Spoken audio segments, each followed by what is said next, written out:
First time live in a while. Hope you guys have been doing good. Downright well, swell, splendid, all of the above. Been off for just a little bit, but we are back. And ready to go. Okay, we got sound on here? Let's see. Woo, we got sound. Let's go. That cool? Cool. Let's get a poll going.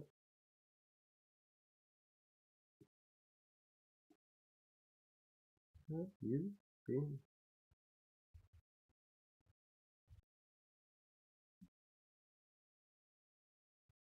Had it.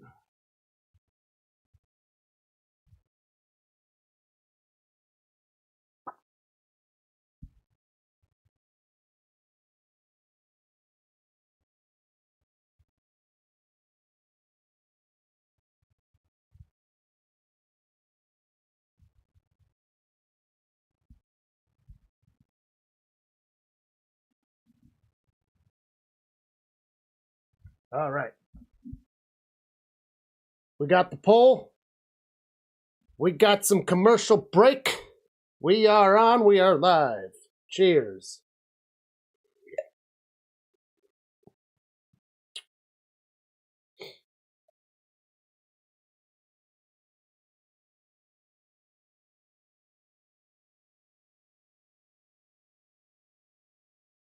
I have been enjoying the UFL lately. That kicker for Michigan is downright exciting to watch. I've been enjoying watching him. I think Michigan is going to be my team. Also helps that my wife is a Carolina Panthers fan, so it's then the Michigan Panthers. So maybe I should have my Panthers jersey on. That might help things. I don't know.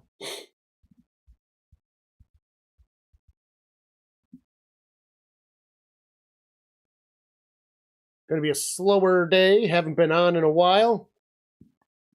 Also, UFL's not as popular as the NFL, obviously. Less people doing it, though. So that's good. That's good.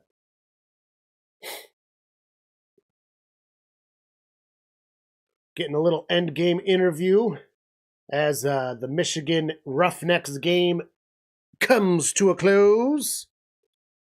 Michigan just beating the pants off the Roughnecks. Oh, you came and grabbed it. No, I'm not wearing it. You were so excited, weren't you? Like... The wife came over with my Panthers jersey. Okay, put her over here just in case I decide. But they're not playing. They just played. So we'll put that right there.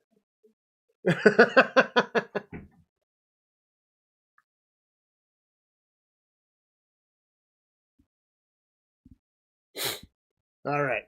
Some more interviewage going on. The game should be starting here in just a few minutes.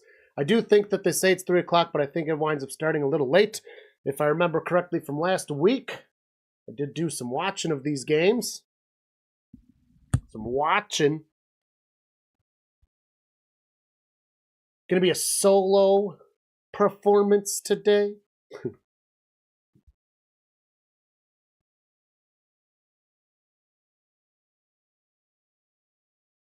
It looks gross in the Erlenmeyer flask. What are you talking about?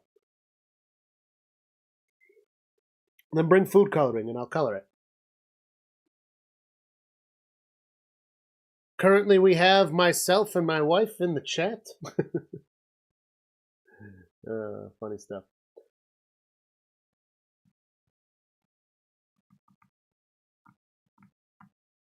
There's a storm rolling in here, too. I was contemplating just enjoying the storm, but I thought, no, it's time to get back on here. Because we wanted to do a stream the week before the UFL started too, and then we just didn't. Food coloring.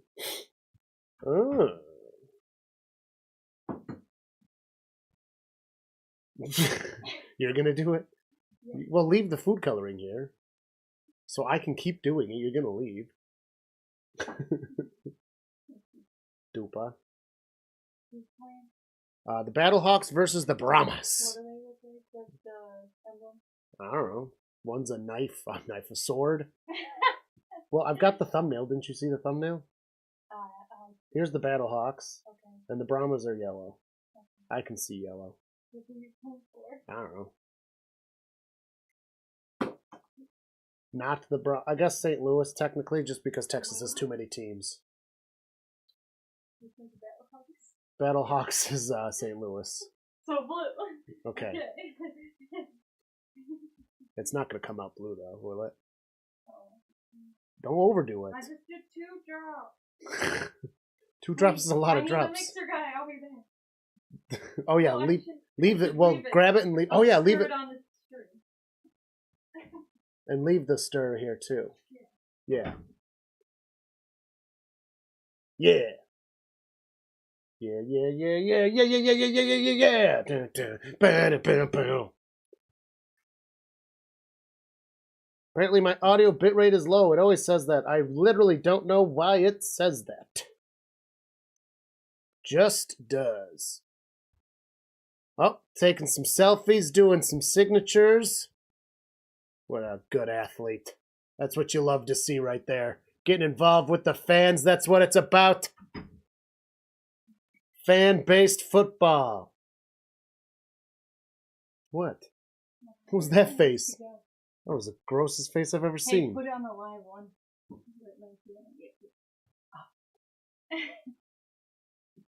Trying to be scientific. No, Lester! It's already green. Oh, ew, it is green. Told you. How is the colorblind one the one that understands how colors mix? Leave that. No, you don't. Just leave it right here. Right here. Yeah. Okay. So does this. Boop. Now I've got some green. That doesn't matter. Oh, hello, ELS! I have lights on. Oh, this will be other. Why? It seems dark in here. It doesn't seem too dark on here. The camera's what matters. Well, they can't see the green. Watch this. Watch this. Oh, that one's all the way. Now it's brighter.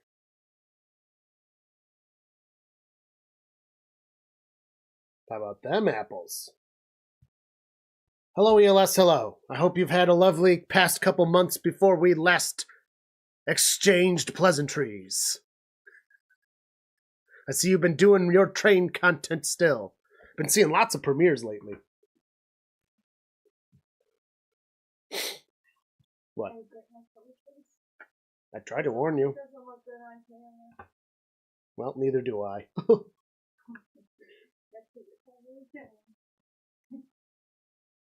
We got week 3 of UFL. Yep, I almost didn't do this week again, but I decided to get off my butt and do it. Carly indirectly encouraged me by just looking up people doing them. She's like, oh, Rhino's streaming right now. Couple other people are. And I was like, yeah, I should get back on there. I enjoy doing this. He's fun. John is working, unfortunately. Might be for the next couple weekends. Content has been slow recently because the railroads have had some problems. Oh, you know, I watch your stuff, and then I have questions, and then I forget them before I get to the stream where I could ask them. Also, I could probably just freaking comment. I usually watch them on my TV though, so commenting is really hard. I need to pull my phone out and just go back into the video and comment. Most of my watching is on the TV though. It was about the 500 trains, and it was when one was going to pick it up, and I had a question about that. Next time I have one, I'll just make sure to comment like a good boy. I should be commenting more on your stuff anyways. I'm a bad fan.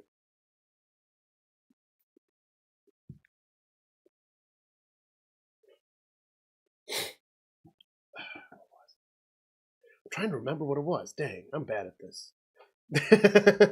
Oh, and this one I do remember. The wood. Do those trains, what is it, the 400 ones? The 402? 3? Anyways, are they always carrying wood? And where is the wood from, if you know? Oh yeah, the different scoring is going to make it harder. I've been watching though. I've been paying attention. I think I understand it in a mathematical sense. I mean, it's not that different. It's just different. You don't see teams going for too many threes. I think most teams should go for twos because the 1 point conversion versus the 2 I think is negligible in difficultness, but the 3 is definitely significantly more difficult. I will have to say that. Hello, Willie Snyder. How are ya? I'm doing just fine. Lovely day outside, a little windy. There's a storm coming off of the lake. We live by Buffalo. And the lake is kicking us up a storm right now. So there's been some nice little thunders, which I love me some thunder. It's a good sign, right? It's going to have a good game. It's going to be a good day. It's always a good day when there's thunder. I mean, unless it's severe weather and there's tornadoes. But that's not happening. It's just regular thunder. My analogy fell apart immediately. I regret my decision. Welcome. The game is about to get going. They're showing some highlights from last week. I should have put my lab coat on while I'm using my Erlenmeyer flask. So the wood could be going from different locations. Locations will be Critviz, Breacher, and Pembine. Wood goes to Sangola, Michigan for the LP SmartSide Lumber. Man, you're the man. You had the answer to my question. I've been wondering that since I first started. After I watched several of your things, I was like, there's always wood on that train. And then I watched a few more. I was like, there's literally always wood on that train. Which is different than the trains here. The trains here are just cargo. So a lot of cargo containers, but you get all kinds of different crap here. You used to have a lot of coal. You don't have coal anymore. Oh, an O.J. Simpson podcast. Very nice. Yeah, he's talk of the town right now because he passed away. Honestly, more than I thought, but I guess it does make sense. He was a legitimately good comedic actor. He was a fantastic football player, and then the whole murdering his wife thing. There, however you feel, he's fascinating, is what it is. So that's exciting stuff. It also always feels good to finish a project. It feels good today to start this project because we're weeks late. And I'm just happy to be here, getting back into the things. Feels good. Load of ELS will be wood, LP SmartSide Lumber, scrap metal cars, grain cars, and box cars. I don't think I've seen, it's always, I'm just happy to be here. It's always wood. That's what I notice, at least. That's what sticks out to me. And in all your videos, it's always wood.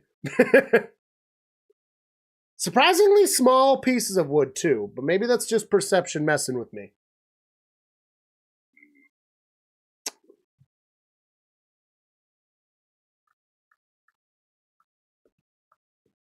Yeah, first 2,000-yard rusher in 14 games. I mean, how many people have rushed 2,000 yards even with 16 or 17 games? Only a couple. Or a handful, I should say. The juice. It's funny because we live by Buffalo. And everyone here is obviously Bills fans. Nobody talks about him. He died and nobody's been talking about him. It's just everybody's just in this conflicted spot about OJ because he was such a good Buffalo Bill. But then, murder. So he just doesn't get brought up very much. Yeah, I'm picking St. Louis as well. I think that I don't like that Texas gets 3 teams. I think they need to move one. I think Texas having 2 would be good. I think they should move one of the teams. Kickoff is off. We've got football. The Brahmas will be receiving. Pay attention to the kickoff. It's more similar to what the NFL have coming up. Nice little return, getting to the 32-yard line, taken down. Yes, so the kick difference between this and what the NFL will be doing is, if you notice, they're lined up basically in like onside kick territory, where the NFL's new kick, they'll be down the field. So where everyone's lined up will be different in NFL. However, the landing zone's the same. Most of the rules are at least very similar. So if you're curious about the NFL kickoff, make sure you're paying attention to the kickoffs in this. They're similar.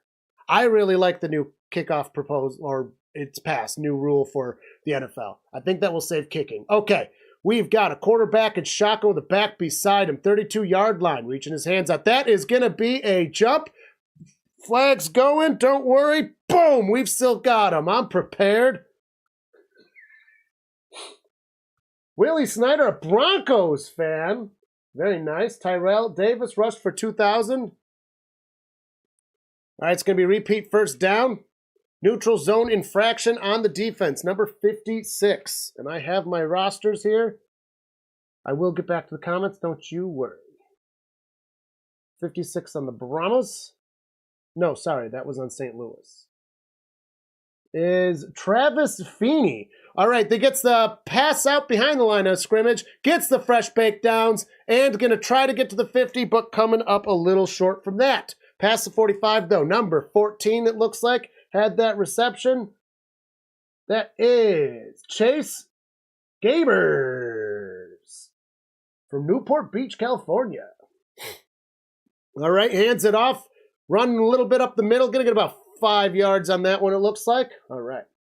Got the positive votes for the UFL. That's good. That's good. Growing on me. Head in the background. Nobody says not at all. It would be kind of surprising if anybody said not at all and then was in a YouTube live stream of a watch party. That'd be a little strange, to be fair.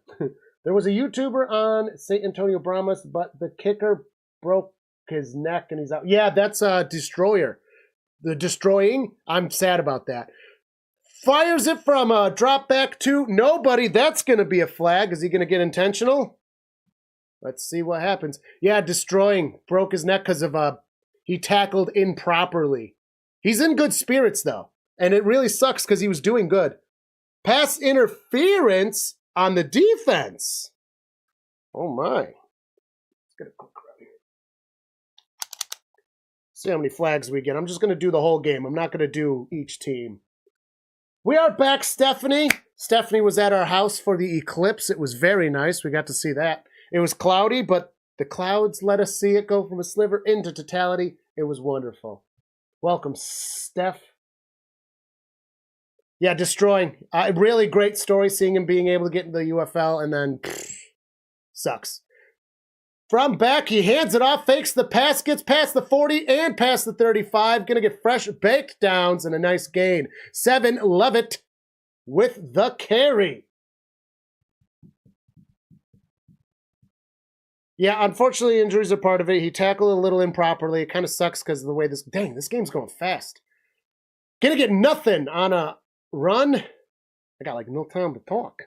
13-18, counting down the first. I haven't done any time updates. Second down. 28 on the play clock. Brahmas have the ball. San An Brahmas. OJ was first round pick for the Bills. How many other number 1 picks did they have? Ooh. Fires the pass to the side. Gets past the line of scrimmage. Gain of about 6 yards. Going to be too short for fresh downs. Third down. 12:46 counting down in the first quarter of this game. I'm going to go with they had a total of 3 first-round picks, the Bills did, that year.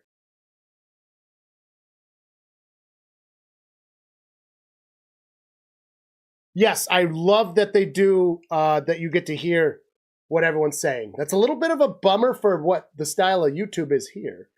Because you have to you have to have the audio on. Hands it off again, runs up the middle, and he gets the fresh downs and a couple more.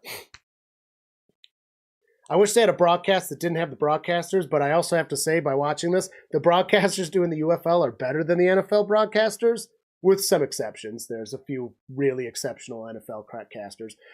Fire! No, he pumps it, gets it out to some feet. It's incomplete. Elas guessed 2, I guessed 3 for the OJ trivia. These announcers for the UFL have been exceptional, and I'm jealous. I want that job, if you can't tell. I think they're more conversational with each other. I think they talk more like people, whereas a lot of the NFL commentators, especially the prime timers anymore, they're like robots anymore, whipping out stats no one cares about in weird times. Gets the snap, drops back. He's got no time. He's got pressure, hand on him, but he escapes it. Running over to the right side of the field, catches it on the sideline. No! Good. Out. No, didn't have the feet in. The Bananas announcers are great. If anybody's not watched the Savannah Bananas yet for Banana Ball Baseball, do it. They're coming to Buffalo. I'm going to be able to see them, which is going to be freaking awesome.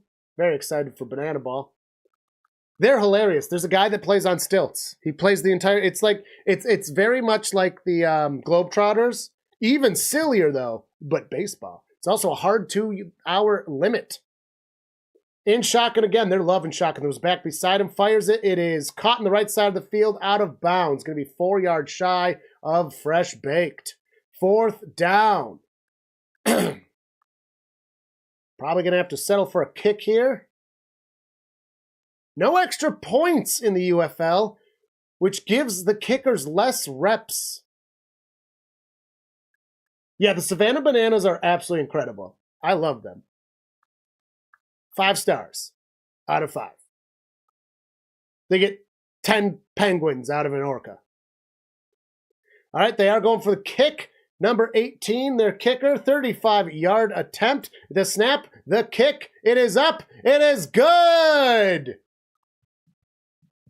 3 points on the board for the Brahmas. It feels good to do again. Thank you guys for joining.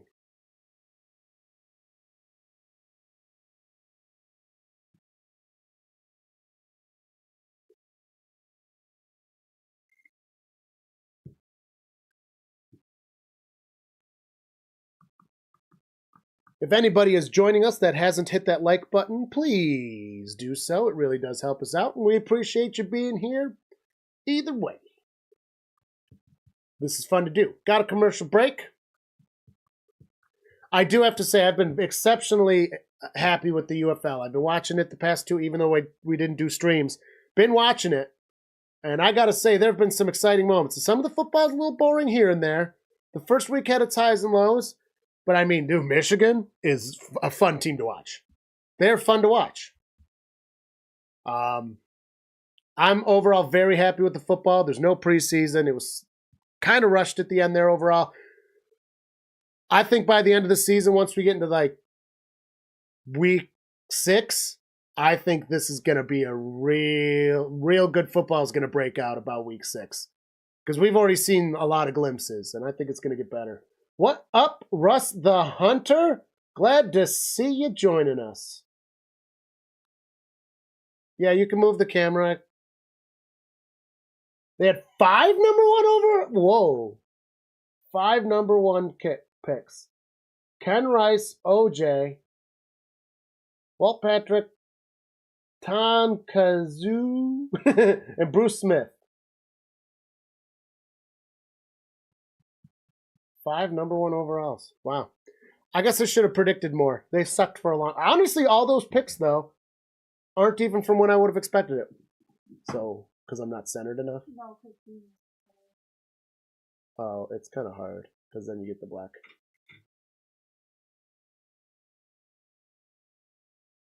Good enough. I thought it was great. Thank you, wife. Yes, Russ, we didn't do the first 2 weeks. Unfortunately, we lost a dear friend. So, we weren't really in the mood. Needed a break. We will be doing the official. We'll do a memorial one. It's Smitty. He was in the chat a lot. He was a Bills fan, so during the NFL seasons when we will do a nice little remembrance type game during a Bills game. I almost didn't do this week too because John wasn't able to join, and he was our brother. So we will do a toast in that too. I want John to be here for that though. Didn't help them win anything in 1976. He rushed for 273 yards. What's the game? Yeah. I mean, technically, he helped them win. The rest of the Bills didn't help them win. You don't have a 2,000-yard season and not help. The Bills, I mean, even now, they just cannot get over the hump, man. I mean, for 4 years, I guess they got over the hump into the game, and then they just couldn't do it. All right, the kickoff is off. It gets to the 20. He's going to get to the 30. Gets to the 35 as he's taken down, swung around. We got 10-17 currently stopped on the clock. First quarter. A.J. McCarron, QB out there. I like him. A touche.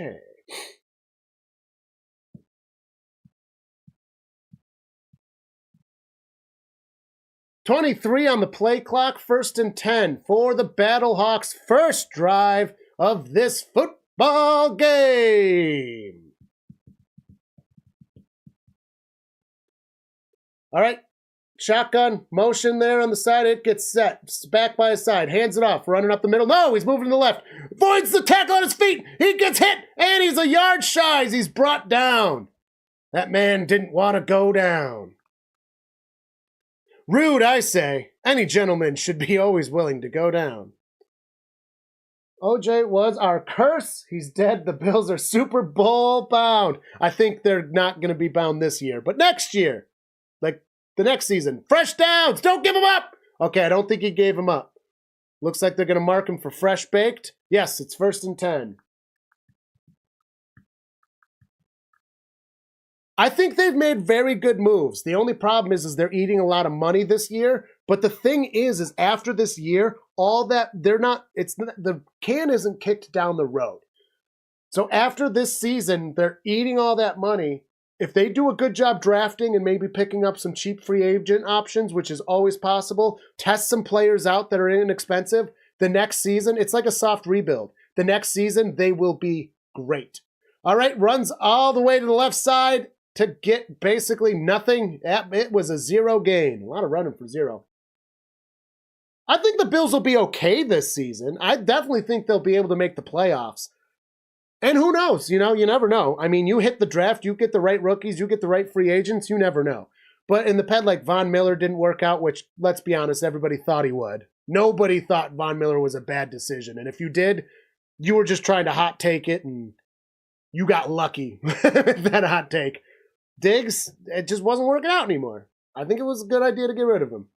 Even though they're eating $2 million more than he would have this season, they're free after the season. Drops back by himself, gets it, it's caught, fresh baked downs, plus another 4 or 5 yards.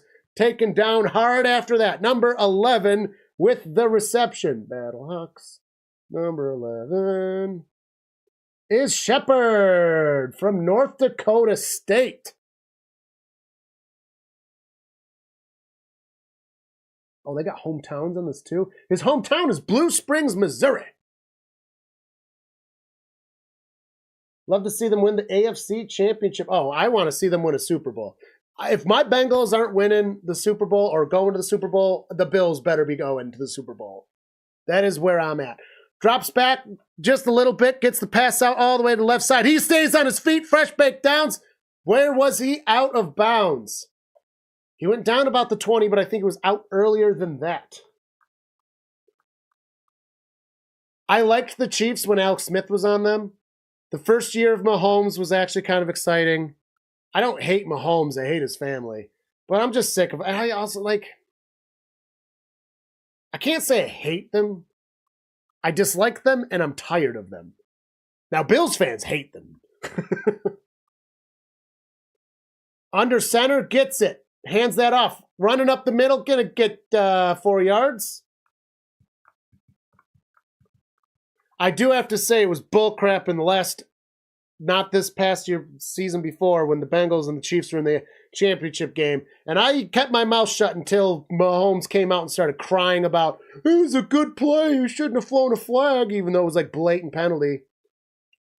They got 5 downs once. That was unbalanced officiating. I forgot to keep track of flags. Well, fun while it lasted. In shotgun, back behind him. Fakes the handoff. Fires a big arm pass. That's pass interference. Actually, I don't think there were flags because I would have thrown it. We're back in it. If I missed one, whatever. All right. I like the Broncos overall. I don't mind them. Colorado's cool. Plus, blue and orange is awesome. Pass interference, that's right. Now, is that a 15-yard penalty in this league, or is it a spot? Let's see here. 15-yard penalty is not a spot foul in this league. I didn't read the rule book for this league. I got to read it. I read the NFL rule book. I got to reread it again. I think I'm going to read the NFL rule book every season. It's really not that long.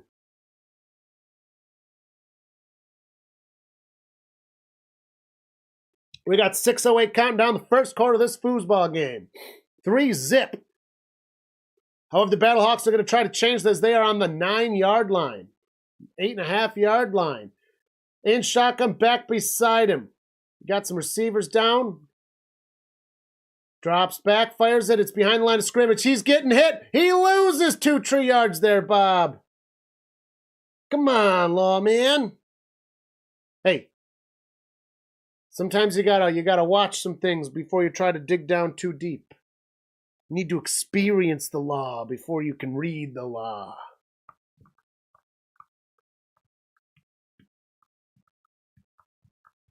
Okay, now I got 2 disappointments on me. 2 black guys with the Russell Wilson. Yeah. After this play, I got a fun little fact I stumbled upon on my own. In shotgun, back beside him. Oh, a lot of pressure coming. Fires it into the end zone. It is incomplete. Tabor with the coverage. So I looked at, because when Diggs got traded, the most dead money in NFL history for a single season on a single player, because they're like, Diggs is the only one in the top 10 that isn't a quarterback, which is like, okay, whoop-de-frickin-do. Sorry, receivers can make good money too. What? Sorry, quarterbacks are often super overpaid. Stupid talking point. Anyways, Russell Wilson is 3 of the top 10. Russell Wilson is 3 of the top 10 dead cap hits, including already next season. It is when he got traded from Seattle, so a few years ago. Then it is this season, and next season is already counted in it. He is 3 of the top 10 biggest single season dead cap hits are Russell Wilson. So really when they're saying, I mean, yeah, quarterbacks are usually up there, but why is one person 3 of the worst hits? Maybe the contract was bad. Yeah, that's fun. No one was talking about that either. I stumbled upon it. I was just looking at the chart because I was like, oh, let's see what Diggs hit. I was like, Russell Wilson. Russell Wilson? Well, that's insane. Embarrassing. 3rd and goal. We got 4:40 stopped on the first. 15 on the play clock. Shotgun back beside him. They used a timeout there. Gets the ball. Got some pressure, lots of pressure. He's escaping. He's got to run it himself. He's running himself, and he's got the touchdown. Quarterback ran in. Number 10, McCarron. A.J. McCarron with the touchdown. Man, he escaped some danger, and they left him open. Bad defense out of San Ann. I mean, they really blitzed him hard, but a little too hard. They left him open. Yeah, I really hate that Walmart bought the Broncos because I genuinely like the Broncos, and I genuinely despise Walmart. So it kind of hurts my soul. I have to like them less. I don't hate Russell Wilson. He's goofy, but I respect that. I'd say he's overly religious, but so are like most quarterbacks for some reason. It doesn't make sense. All right, they're going for a 2. In shotgun motion from 84, getting over to the left side. Back beside him, gets the snap. Pressure's coming immediately. And falls out of the hands of 21 from a very quick pass. No good there. Yeah, Walmart sucks. Anybody joining us that's new, please hit that like button. We appreciate it.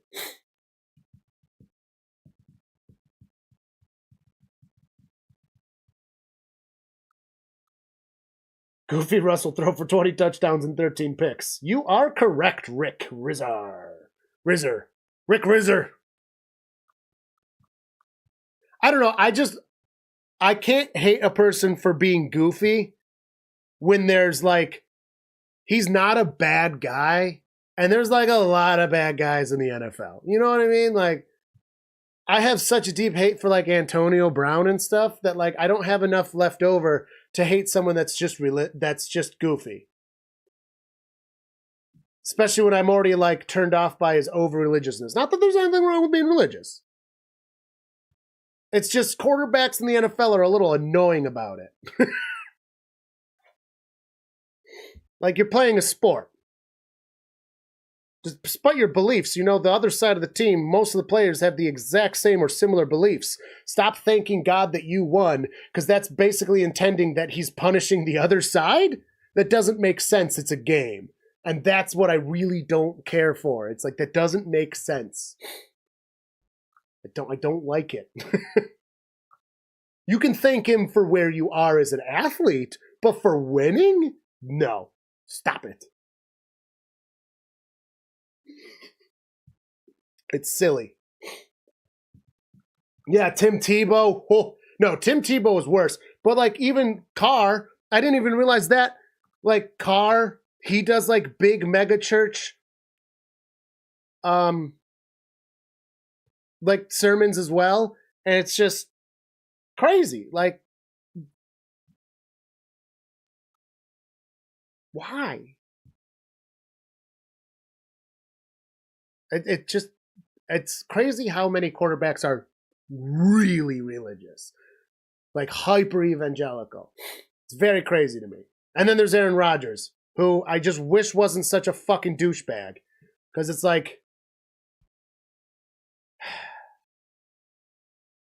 it doesn't help. You can't, like, when you're not religious, but then you're super spiritual and believe all those conspiracies, that's not better.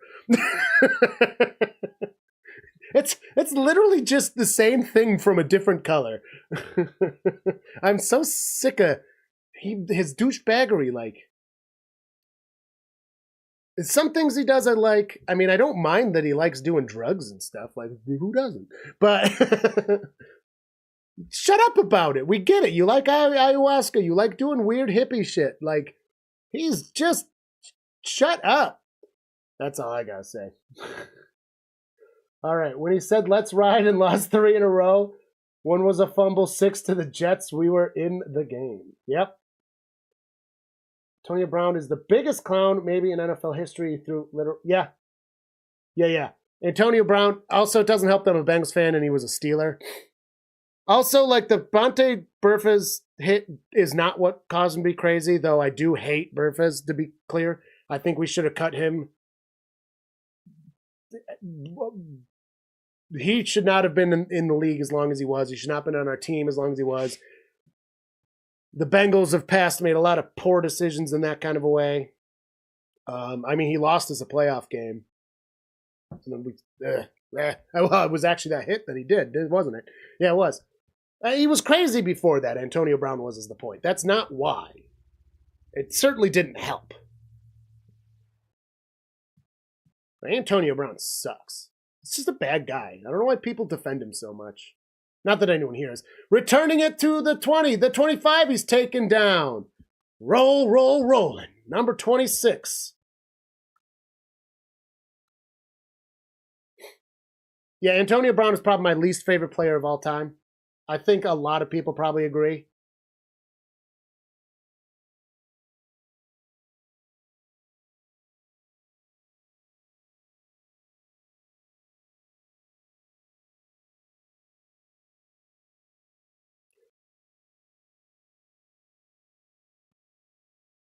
Burfstead is literally one of my least favorite players in the entire league ever, too. And he was on our team. And he fucked us too many times. I mean, he lost us so many games. Running it to the right side of the field gets nowhere. 0 gain. Man. This is a pretty exciting game of foosball here.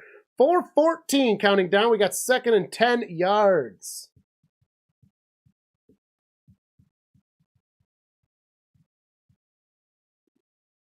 $19 on the play clock. Shotgun. Back beside him. 41-14. Got some time. Big arm pass. Oh, and it was in his hands and he dropped it. He dropped it. And this is where quarterback stats can get misleading. That pass was perfect. That pass was perfect. See the replay on that. Right in his hands. Oh, he was diving for it a little bit. Should have had that. 3:34 counting down. Moving sides, the back. He's on the bottom of the screen. Gets the snap. Fires it. It is tipped. No flags. 4th down. Looks like number 14 quarterback guy there is looking. He was, where's my flag? Chase Garbers. Newport Beach, California is his hometown, and he went to California for college, just somewhere in the state. He just studied hippieism? Surfing? I don't know. Hello, Dorian. Welcome. Oh, a little concoction, Having a little bit of green. And it's not a beaker. It's an Erlenmeyer flask. I almost used a beaker. That punt is... Oh, that is a terrible, terrible punt. Oh, it stayed in bounds. Never mind. Okay, am I crazy? That looked really bad. It turned out to not be. Decent return. Looks like he got to about the 30-yard line. Shepherd number 11. Also, it's just beer. I'm using it as a beer glass.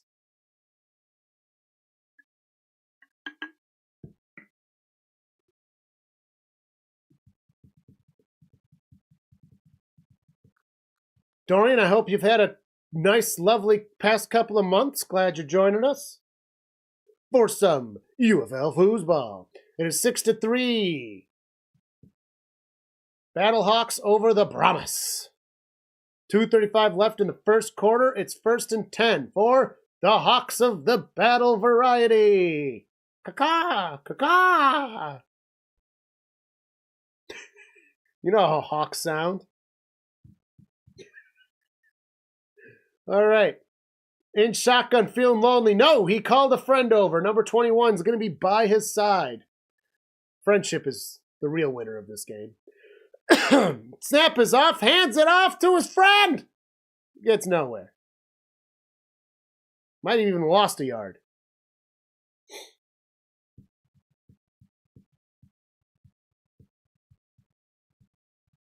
Anybody that is joining us, please remember to hit that like button.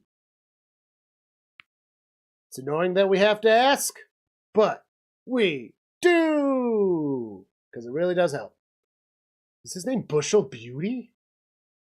One of the best names I've ever seen in my life.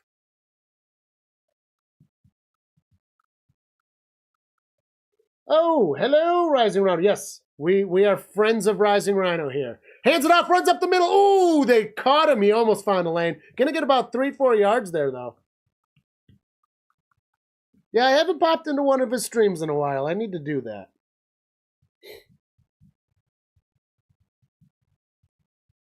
I actually want to do interviews. I was talking to my wife about that. I think I want to try to do some interviews, and I want to ask Dixon Way and Rising Rhino if they would be so inclined to let me interview them just shortly. I don't have any real experience doing it, but I think it would be fun. All right, and shotgun. Oh, the back is getting out of the way. He drops back, fires it wide open, caught fresh downs, gets another almost 5 yards. 3 or 4, depending on where they mark him.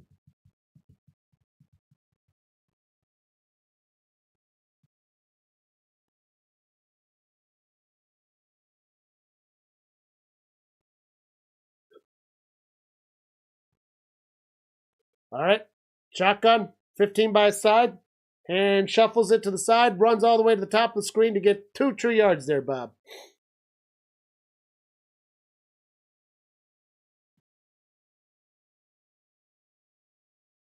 You know what my least favorite part about getting older is? Fucking nose hair. When my mustache decides to go the wrong way, and then my nose hair is a little too long, it tickles. It sucks.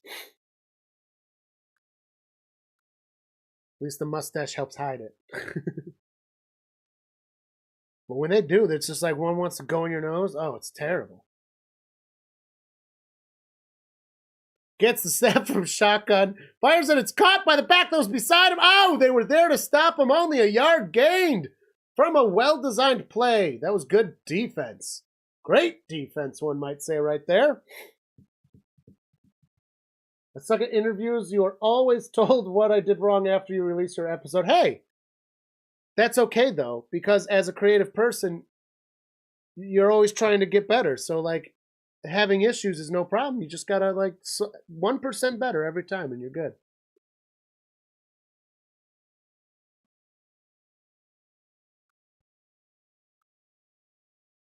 Yeah, the interviews will be interesting because I've never done a real interview. I don't know how well I'll do because you see people that do interviews, and some people are just like so good at it. It's so conversational. You know, Hot Ones. Seth Meyers does a great job. I was just watching this other person. I forget his name. You know, some people are just so naturally good, but then there's other people that are just like so bad at it. Some people cannot keep a conversation going. They don't ask any good questions. Now, naturally, these interviews are going to be, these aren't investigative interviews, which obviously Hot Ones isn't either. So I'm not even talking from like a news point of view because that's kind of different.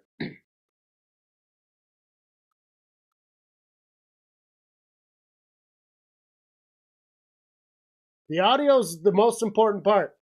I'm sure you watch Brett Coleman, and he just put out a video, which is I love when the YouTubers I watch that are bigger put out those videos. They're like, "Come on, man, do it," and then they give the advice. Audio is the most important part. If your audio is good, then you move on to the next step. I mean, obviously you should be improving everything, but like, audio is the most important. I was lucky. I'm a musician. I'm in a band, so like, audio is really easy for me because I've been, we do our own sound. By we, it's Robert, the drummer, does our sound. But I watched him and I got to talk to him and I got to get advice from him and learn. So setting this up, the hiccups went away relatively quickly for us, given my experience there, which was very nice. Same with the being able to be on camera.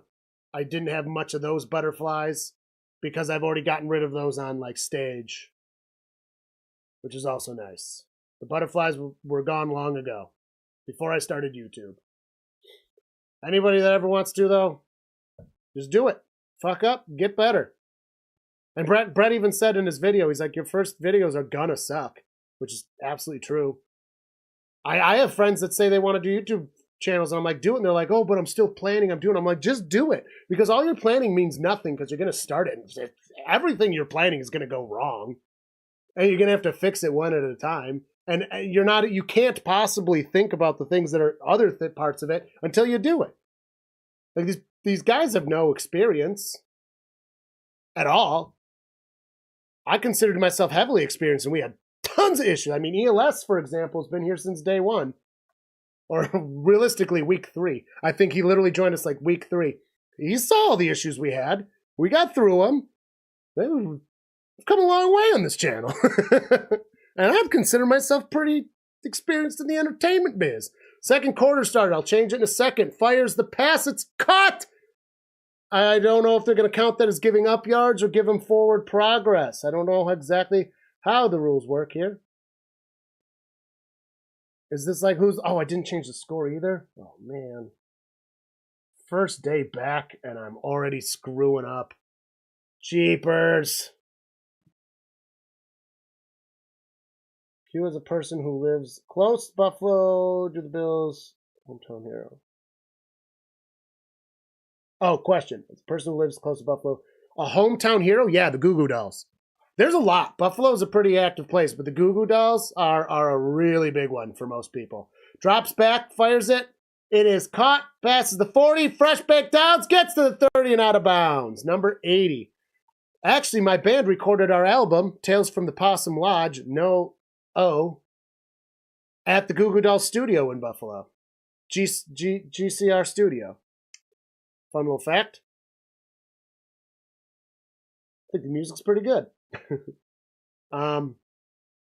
Who else would be a hometown hero for Buffalo?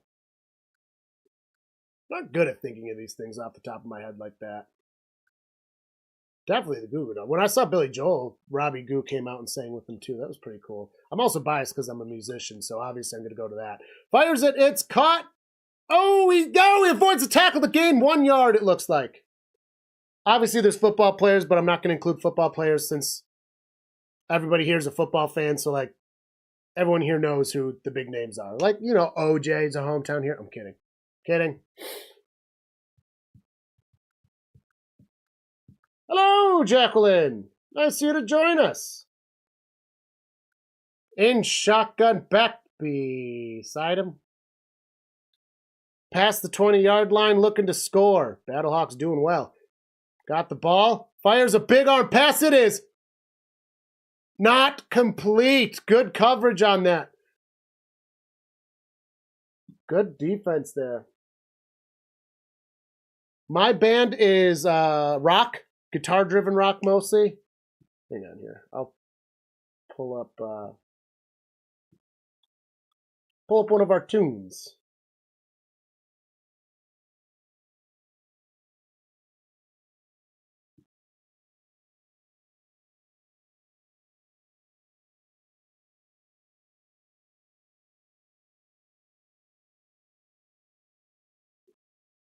So this one is called Pin Drops, and we did it with Tim Ripper Owens, was on the album with us, who was one of the frontmen and singers for Judas Priest.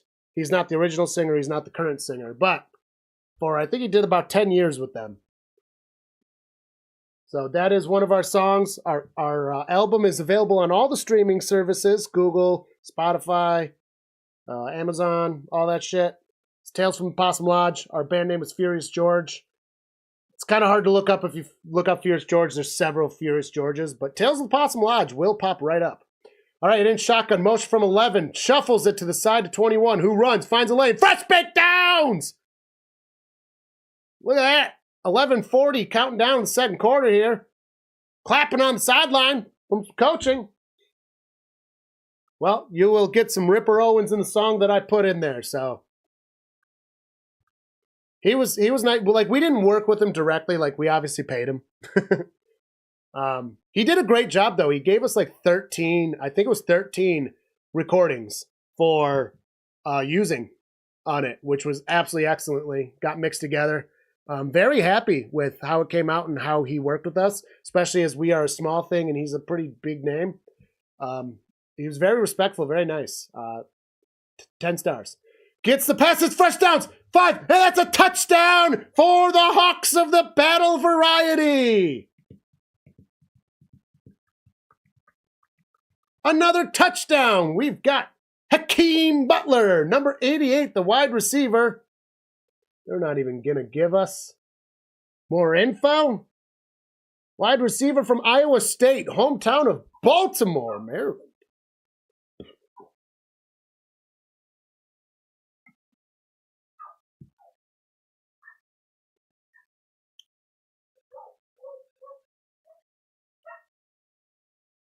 My dogs do not appear to be happy that I have the door closed. I hear some woofing. All right, they're going for 2 points from the 5-yard line.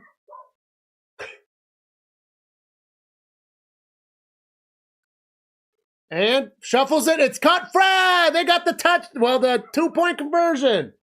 Played in a traveling Judas Priest cover band when you were growing up. Nice. What instrument you play, Willie? That is very cool. That's a great cover. That's a great tribute band to be in. Great choice of tribute. Yeah, what instrument you play? I play bass. I am the bassist. Grange Graves, who is not on right now, but he is a fan of the channel.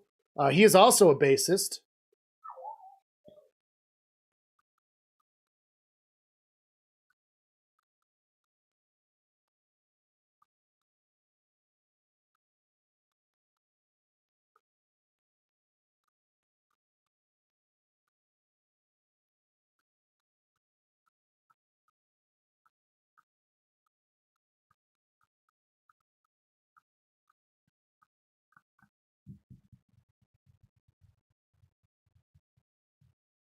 Got the commercial break, of course.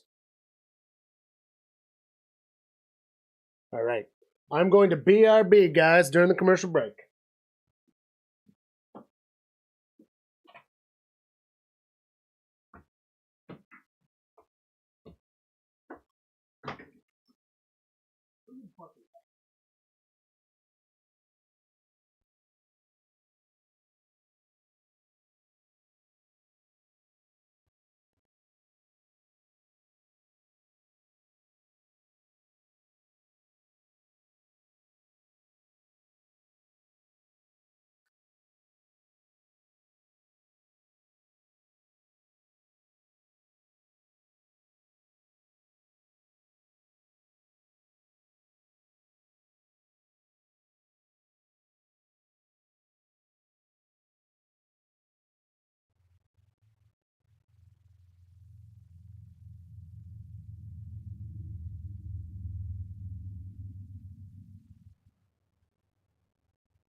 All right.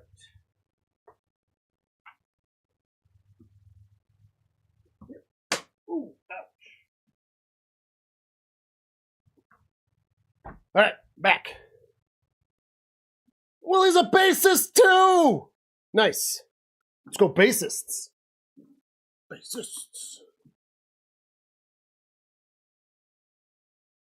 Oh, nice. You got some original stuff too.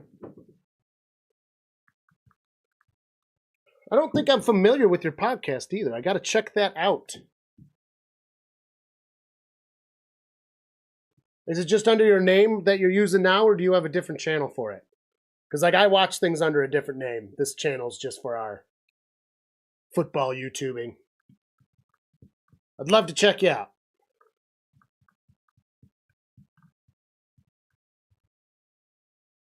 Oh, you got a 6-string. Nice. I was worried you were going to say 5-string. I hate 5 strings. 6 strings are totally fine, though. I have a Kiesel 4-string custom, also previously known as Carvin. It is incredible. Before that, I played a Fender Jaguar bass. And before that, my original bass was an Ibanez, and it was just like a $200 junker. I still have it.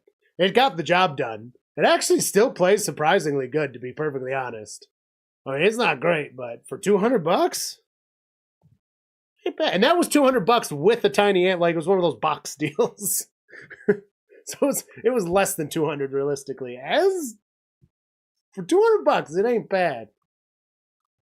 I would highly recommend anybody that wants to buy a guitar or a bass, and you're just starting out, go Ibanez. Their stuff is great, especially bass. Their basses are very good. Underrated. Very underrated. And you can save a lot of money buying them. Mass-produced, I think Fender's my favorite. Gibson's my least favorite. And then Kiesel's a complete custom. That's different.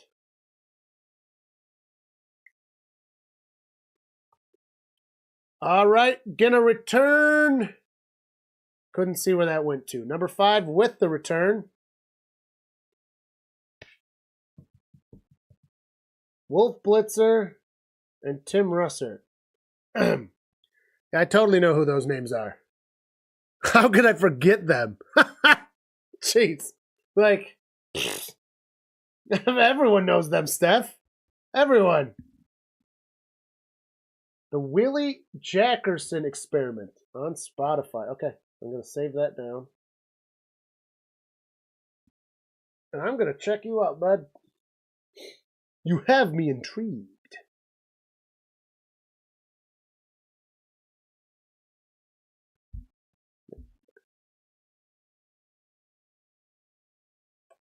Right. Oh, dang, you popped right up, too. Nice. Cool, dude. I'm going to check you out. Tonight.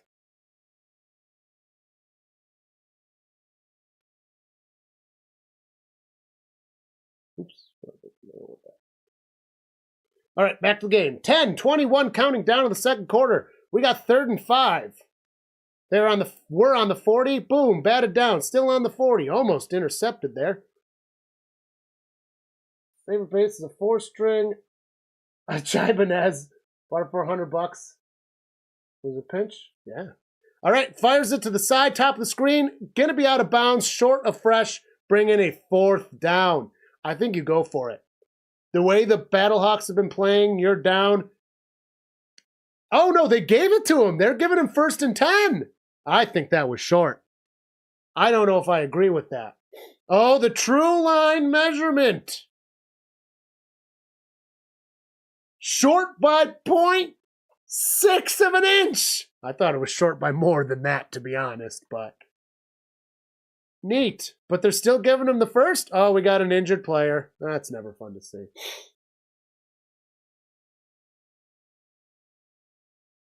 For anyone that doesn't know, Chibanez is just Chinese Ibanez. I have so my buddy that passed away a few weeks ago, he was my best friend, one of my brothers. I got 2 brothers from another mother in my life. It's John, who normally does the cast with me. He's not here. He's working. And Smitty. I actually have a bass from him. It's a Gibson, and it's very pretty, but it is absolute trash. And it's got terrible neck dive. I mean, it is one of the worst made instruments I've ever seen in my life.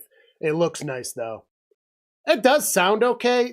To be fair, the electronics are a little fucked on it, which is not Gibson's fault. But it is nice that I have that bass, especially now. Hangs on my wall. Has always hung on my wall. I actually wanted it back at one point, and I told him no. And I'm glad I did. I was like, no, dude, seriously, if he was going to give it away to another person, I was like, no, because I don't play it. I was like, dude, it's not playable, though. I said, it's the worst playing instrument ever. I said, I'll buy you a $200 Ibanez or $300 Ibanez. I said, I'm not giving you this. The electronics are fucked. It has terrible neck dive. It is unplayable, or hard to play at least. I said, the electronics are going to cost hundreds of dollars to fix, too. I mean, they're messed. So you'd put $200 into making it playable, and then you're still going to fight it. I was like, I'll buy you another bass, but this is mine now, because I had it for like 10 years at the time, or at least 8. I was like, this is mine. I like having it. It looks pretty on the wall. It's from you. You're my guy. Because the rule was always that I would have it, and if he ever wanted it back, I'd give it back to him. And then I was like, no, I'll buy you a new one. If he wanted it back for him, that would have been different. But if you're just gonna give it away, I'll buy a new one. I want that. I want that bass, and I'm so glad I made that decision, especially now because he passed away, and I have that bass. That's my fucking bass.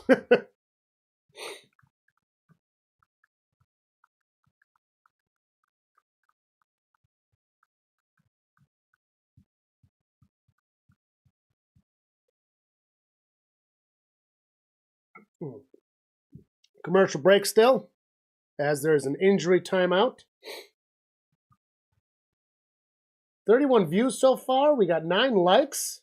Pretty good numbers for the first week back in being UFL. Thank you, everyone that's joining us, everyone that's chatting along, anyone that's just here, anyone that just hit the like button. Appreciate all of you. Appreciate the support. Ooh, 1979 Strat. Totally rough shape, and you love it. It never loses tune. Yeah. Oh, and it's solid oak?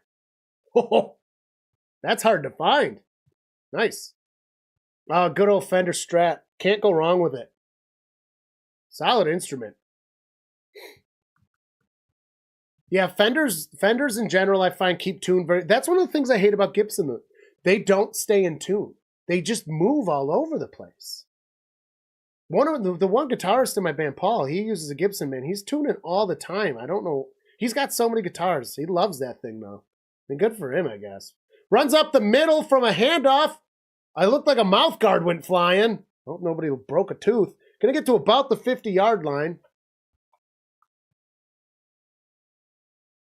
My Kiesel stays in tune like crazy good. And it's got a drop tuner.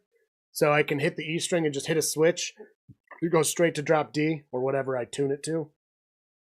Holy crap, I love it. And it goes right back into tune and it's perfect. Really good. All right, fires it off. It is caught on behind the line of scrimmage, down screen, and he's going to lose half a yard. I also have a Prestige guitar, and I can't find the exact model that I have, which it must be pretty rare. It was from my uncle when he passed. And a little beat up. I've never actually played it. It just hangs on the wall. It's one of those things that, like, it's not that great of a guitar, but it's very unique.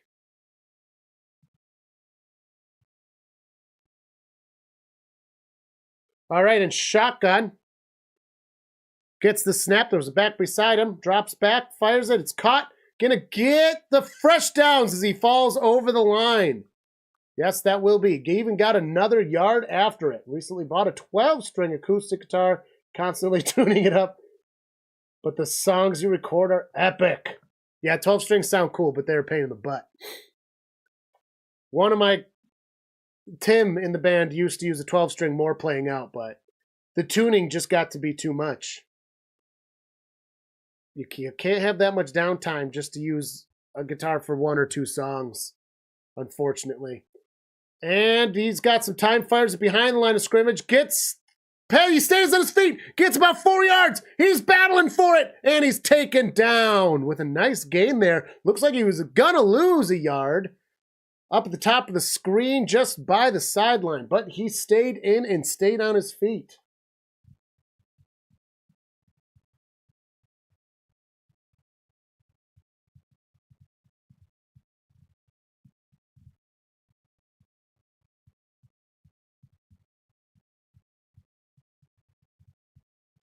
In shotgun, back beside him. Gets it, fires it, caught it. Oh, gonna be a yard shy, bringing a third down.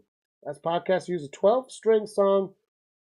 What I say, OJ is a man of constant sorrow. Ooh, intriguing.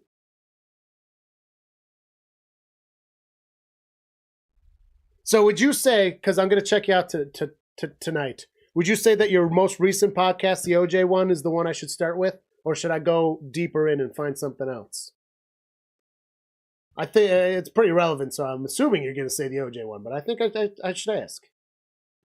Try to get the best one you think. Runs up, they get the fresh downs, and he gets another 7-8 yards on top of it. Number 7 has the runs, and that is Lovett, John Lovett, from Penn State is his college, hometown of Burlington City, New Jersey.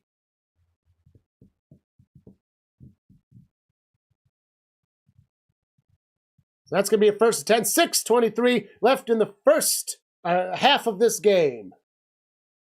Derek Kayla 2. Lonely with a shotgun, gets the snap, drops back. He's got pressure, fires it. Caught, going to be a yard shy. 2 yards shy. 3 yards shy? Do I even have eyeballs? Man, it's almost like I'm wearing sunglasses inside or something.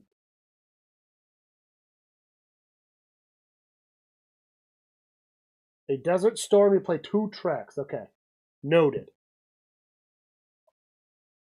2 tracks of bass. Gotta love the bass. Bass.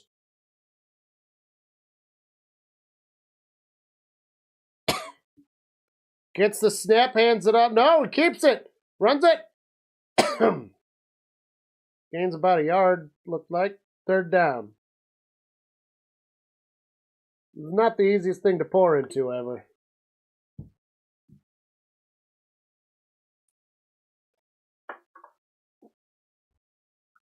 Vince for the land. We got a Brahmas mama. Your Brahmas ain't doing that good, I gotta say. There's plenty of game left, though. And they're in a scoring situation. Glad for you to join us, Vince. Hope you're having a great day. I know I am. In shotgun back beside him. Drops back. Fires it to the top of the screen. And they're going to mark him. They're going to mark him on a royalty-free hip-hop song and made my own background track. Oh, nice. I've always kind of wanted to make some... Damn it. I forgot the score again. Thank you, Willie. It's been a while. Been a while since I changed the score on my own podcast. It's been a while. All right, 4:36 stopped currently. 13 stopped on the play clock. 4th and 1. They are short.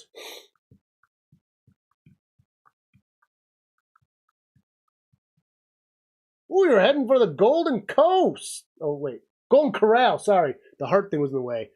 My dad's favorite restaurant is the Golden Corral. I've gone there many times. Good place. I like it. Gets it. Oh, he keeps himself, runs up to the top of the screen, slides, gets a small hit. But I think they're going to call that clean. He's got the downs plus a couple more. I like that you can get steak at the Golden Corral. And the steak is pretty tasty. They do a good job. My parents always loved buffets in general. But the Chinese buffets near us, I always didn't like. But the Golden Corral was always good. But it's like an hour away from us. So we didn't get to go that often. It takes too long to get there. If it was closer, I'd be there a lot more. Gets the snap. Oh, faked the handoff and then shuffled it to another. Gets! That looks like fresh downs to me, folks. They're going to be 4 yards away from a tutty. Meatloaf. Meatloaf. Meatloaf's great if you're talking about the singer. If you're talking about the food, I do not like meatloaf. And I am the least picky eater you're ever going to meet. You're ever going to meatloaf. Sorry. All right, in shotgun, 4-yard line. Gets it, hands it off, run up the middle. Not going to get much. Looks like 1 yard. I do not like meatloaf. Unless you talk about the singer, then I do like meatloaf. Like, it could be a burger. Or a meatball. Paco meat. Is the worst way to use ground beef is meatloaf. Blech. Blech. There's a fancy restaurant near us. So about Friday the 13th, you recorded a backing track. First time you ever played a 7-string electric guitar. Uses a backing track. I've never played a 7-string guitar. I don't know anyone that even owns one. Or not that I know of, at least. Yeah, meatloaf was not good. Crap, what was I going to say? Oh, there's a fancy restaurant near us. It's called Russell's. It's like one step down. They own 2 restaurants. They have like the top of the toppiest restaurant, and then Russell's is like one step below. So a lot of people I know go there. They're basically the same place. And they have a fucking meatloaf. And I had a friend go there and he bought meatloaf. This was one expensive fucking meatloaf. Like, even if you like meatloaf, which most people do, I know I'm in the minority there. Don't spend $40 on a meatloaf. It's meatloaf. You go to a restaurant that's nice, get something better than that. Holy cow. I guarantee that meatloaf is not better than somebody's, like, aunt makes. You know what I mean? Like, somebody's aunt, and especially in his family, like, I know his mom can cook. I've had her cooking.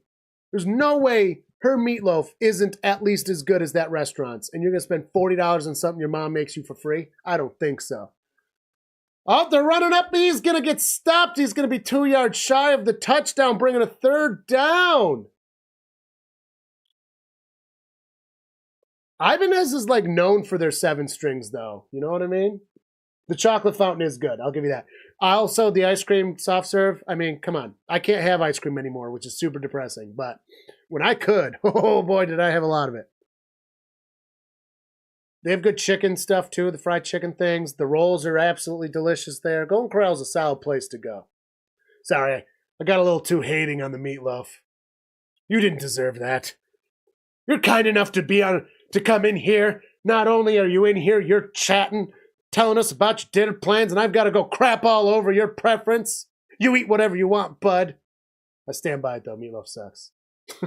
There's thunder going on here.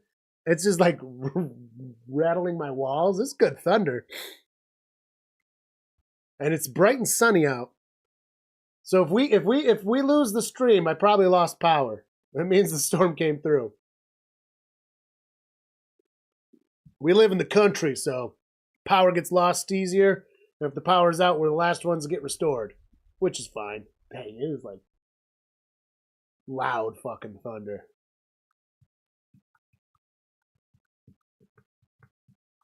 Commercial break. Gonna say it again. Anybody joining us, please hit that like button. Consider subscribing if you hadn't. We appreciate you. Thank you. We also do have a fundraiser. We're going to do official fundraisers in the regular NFL season. But we do have a link below. It goes to cancer. It's called the Angel Fund. So it helps for the unexpected costs like gas, travel, lodging, food. When you get cancer treatment at Roswell Park in Buffalo, absolutely no obligation. Just throwing it out there. If you are a person that donates in that, it's a good cause. Link is in the description. We will also be doing official fundraisers during the NFL season. If you'd like to wait for there, totally acceptable. We raised $665 last season for Roswell Park. I wonder if we got any more, since that might actually have happened.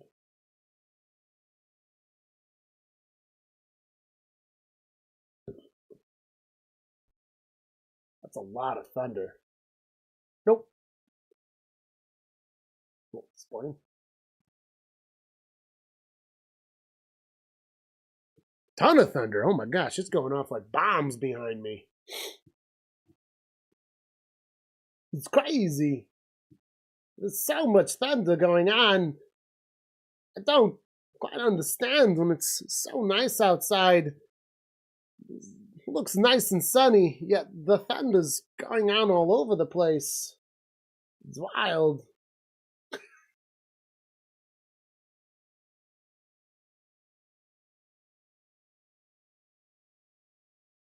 This is a long commercial break. Oh, it's the 2-minute warning. That would explain why. It's very calculated. We're back to the game. We've got a coach on the sideline. Now they're showing a swatted down, almost interception, but it wasn't quite. The Battlehawks, they would have taken a commanding lead of this game if they had gotten that. Now, the Brahmas are in a situation where they're able to score. Okay, I'll stop. I'm sorry. 69. Nice. All right. 2-minute warning is done. Third and goal for the Brahmas. 2 yards to go. Shotgun back beside him. A little pointing rude. Hands it off. Runs it. That's a touchdown, I believe. I believe in a thing called touchdowns. And he just scored a 1. That brings it up to 9 points pending the extra pointage. Brahmas. John Lovett, running back number 7 from Penn State with the score. I'm going to change it now, and then I'll change it again when the extra pointage happens.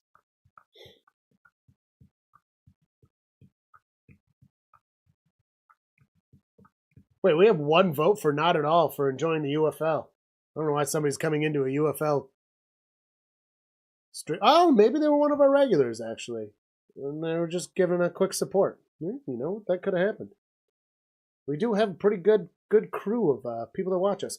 Gets it, they're going for 2 points. Oh no, he's getting taken down! There's no points for you, buddy! Sacked! Sacked him!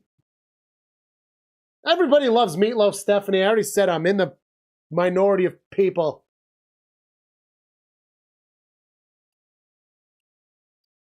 I just don't like it. I will eat squid. I will eat octopus.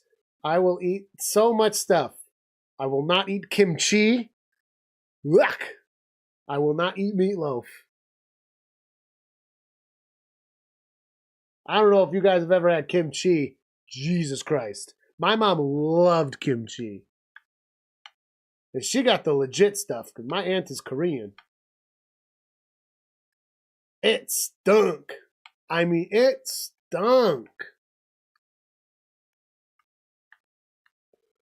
Episode where you interview Eric Cartman of South Park. It took you 3 hours to record it, and the audio was only 7 minutes. Hey, actually, honestly, if you're doing an impression like that, 3 hours, not a terrible recording time for 7 minutes.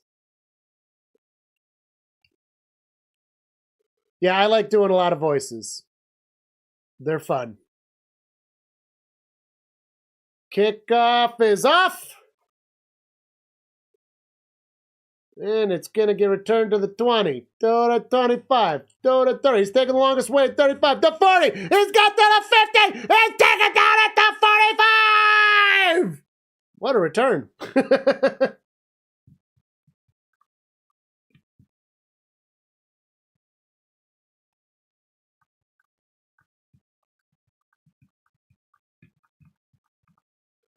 That was a lovely return there.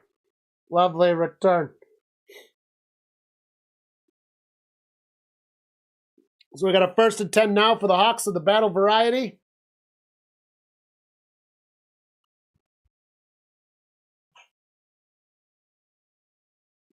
All right, shotgun. Loving that shotgun today. Hands it off, runs up the middle. Gonna get 5, 7 yards. Let's run up the middle. Somebody's got the runs.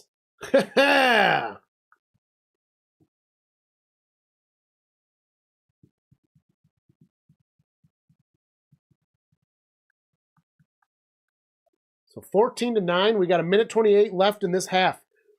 Can the Hawks of the Battle variety score before the half is over? Shotgun motion 84. Back beside him, a little bit behind. Gets the snap, hands it off. Trying to find a lane. Nah, he trips. He trips. Got a few yards, though. Got a few yards on that trip.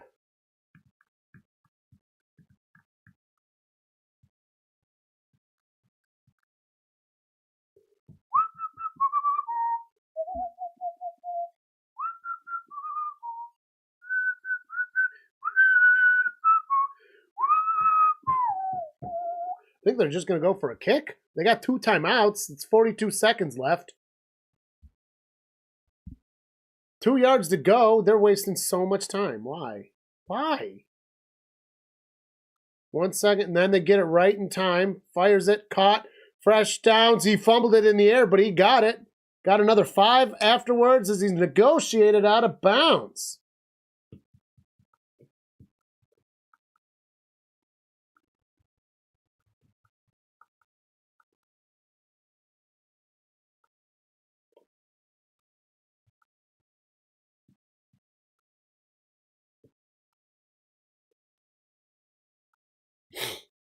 So have you guys ever seen the Weird Al interviews from back in the day?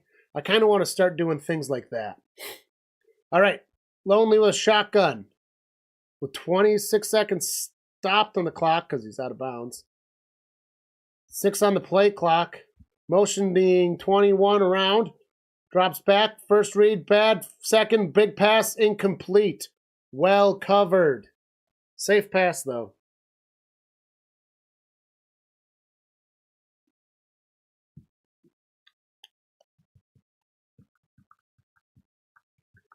"22 seconds.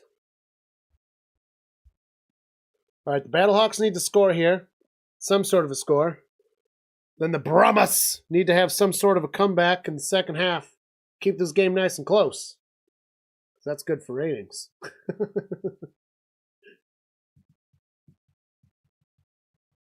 Oh, timeout.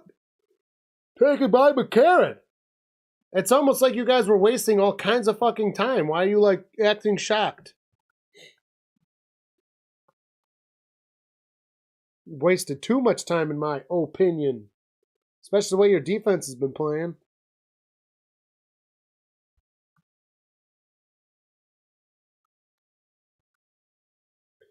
The scoregami of this gets very much more complicated than the NFL.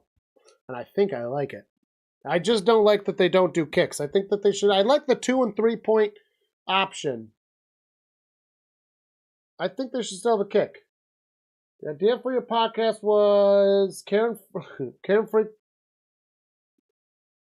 freaks out, put to music, but it never worked out that way. You had a joke episode for Thanksgiving where we had Weird Al over for Thanksgiving and he was making food songs. Yeah, like his he's got that whole food album. Living in the fridge, don't know what it is, it's growing. It's living in the fridge. Maybe I should take another peek. Boom, boom, boom. Squeak. Ah! Drops back. Oh, he's got it out. Gets just past the 30. Third down, 15 seconds. They're going to have to use a timeout and take a kick now. Yeah, because you wasted so much fucking time earlier, dumbass.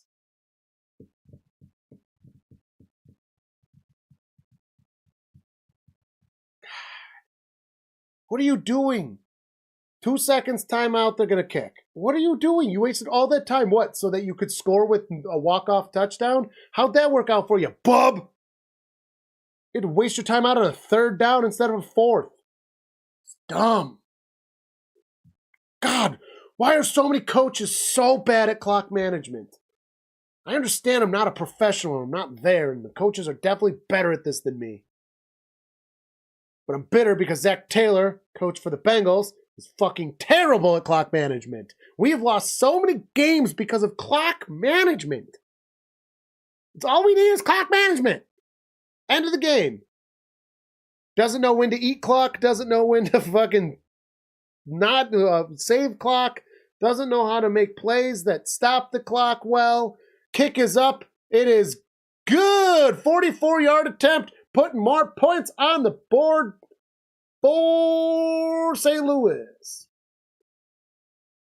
STL makes me think Steelers.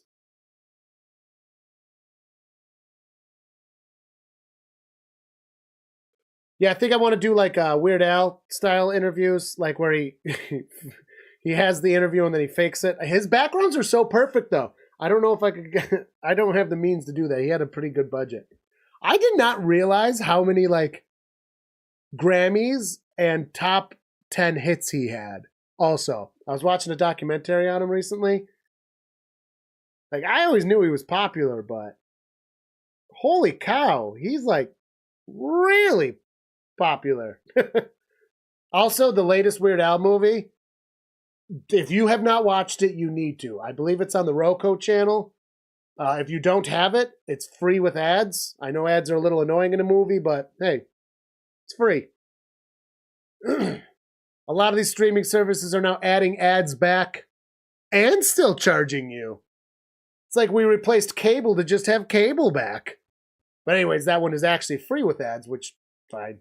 You got to watch it. It's hilarious. It is. It's better than UHF. I don't know how much of Weird Al fans we got in here. It is at least as good as UHF. Maybe I won't say better. It is as good as UHF, though. As good as UHF. I stand by that. It is hilarious. Daniel Radcliffe plays Weird Al, and he does a great job. And Weird Al plays the music executive. Hilarious. And whoever did Madonna, I forget her name. She did a great Madonna. And she kind of looks like her, too. She did a great Madonna. And of course, it's a Weird Al thing, so it's over the top. It's great. It's great. I did not know Weird Al was from Colorado. That is a fact that is both fun and interesting.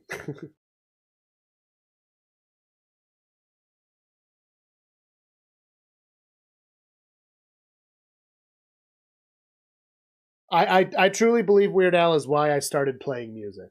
He's the first concert I ever went to. I've been a very big fan of his. My brother, my older brother, is literally in the top like 1% of listeners on Spotify for Weird Al. He plays them, listens to him with his kids all the time and that.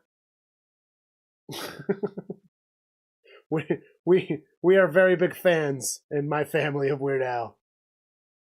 Everyone loved him. Because, like, he's fun for kids, but he's also fun for adults, too. Like, his humor is perfect. It's like when you find those rare kid shows that are just perfect, where the adults love it and the kid, like Bluey. Bluey's like the perfect kid show because kids love it and parents love it, too. Uncles, I'm not a parent. I'm an uncle. I fucking love that show. Hey Arnold was one of them. From back in my day. He does put on an amazing show. I mean, downright incredible. His musicians are also so good. The musicians he plays with, and he's been the same guys, largely. They're incredible. Incredible.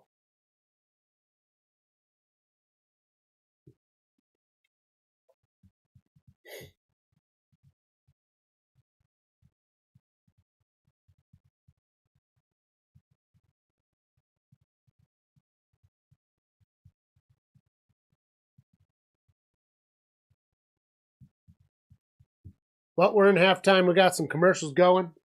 Smoke them if you got them.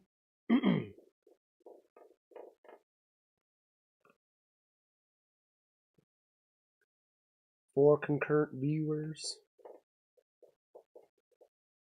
I think next week I'll do a raid at halftime. I think I'm going to take this week off. Sometimes we like to do raids. I don't do them every single week. We'll do one next week. Might be at my dad's house next week for this too, so we might not have our regular scheduled set.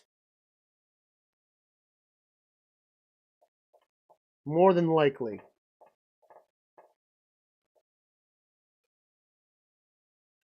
Excuse me.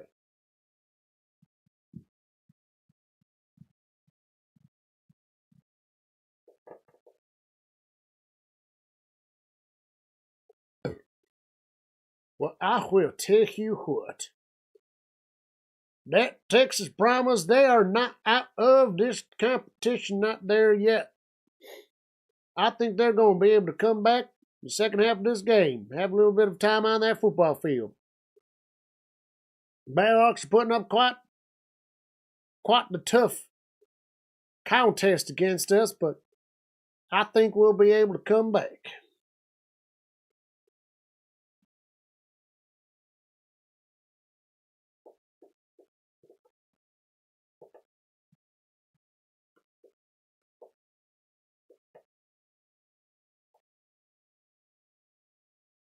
Start with my episode Shamrock for St. Patrick's Day. Pick your favorite Celtic metal band? I mean, Flogging Molly. They're not metal, though. Hello, Spice Muffins. How are ya? Okay, start with Shamrocked. I am definitely going to watch your OJ one, though, because I'm just like, you talked about it so much, I'm just so curious. So I will check out Shamrock first, and then I will do the OJ one. And then we'll go from there. Spice Muffins, hope you are having a lovely day. I know I am. Seems to be Willie is. We got Stephanie here. ELS was in here and that. Russ the Hunter. A lot of our regulars, actually. I'm probably missing. We had Jacqueline in here, too. Dorian was stopping by. We got the Rizzler. Cardboard, of course. But that's my wife. She's obligated. If I missed anyone else, I'm very sorry.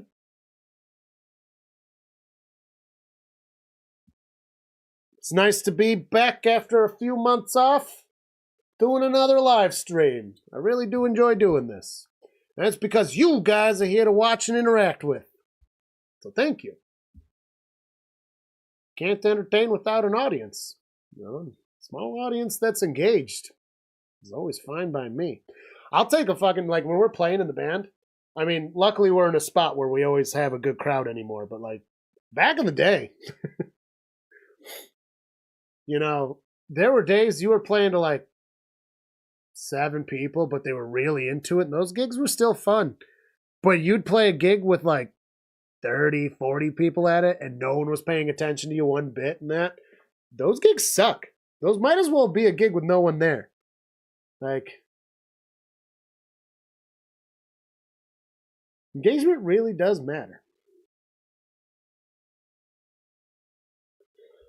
Great question. So, my godmother, my Aunt Lisa, my mother's best friend, lived in Newport, Kentucky. She either lived in Newport or Covington. I can't remember. She passed away when I was 13. And when we went there, obviously, real Cincinnati is actually in Kentucky. Like, Cincinnati as a city is like, meh. But Newport and Covington are really fun. And I don't remember which city she lived in, but she lived in one of those two, and we spent all our time in both of those doing all the fun things. So when I was younger and I was getting into football, well, my dad owns a pizza place, right? So I'd work there all the time on Sundays. So I was never really able to watch football regardless. So having an out-of-market team wasn't that bad because I wasn't able to watch the Bills anyways. Everyone was still a Buffalo fan, though. But she was not going to have me being a Buffalo fan. So knowing all that, she bought me everything Bengals. She talked Bengals to me all the time. She liked football. And she was making sure I was a Bengals fan. So then she also took me to like a training camp out in Cincinnati. And I got to see Chad Johnson when he was still, I think he was still on his rookie contract. I have a picture of him somewhere. Two-hand touching someone down because they were just in early practice. And that's what they were doing, a two-hand touch practice. And he's getting two-hand touched down by the defender. It was pretty awesome. Great memory. So she got me young. And then after she passed away, I just obviously stayed a fan, and I'll never waver. I love the Bills, don't get me wrong. Like, I'm a subscriber to you can like multiple teams. I mean, if it's between the Bills and the Bengals are always my team. But Bills are a second. But I got Bengals everything. I got tissue boxes over here too. It's kind of hard for me to get out, so I'm not going to grab them right now. But they are the first issued merch with the new logo.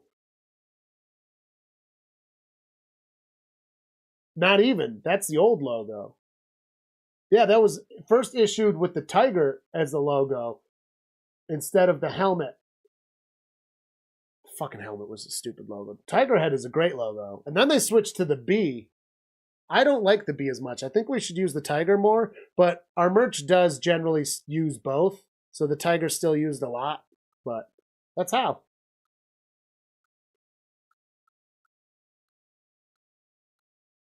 Yeah.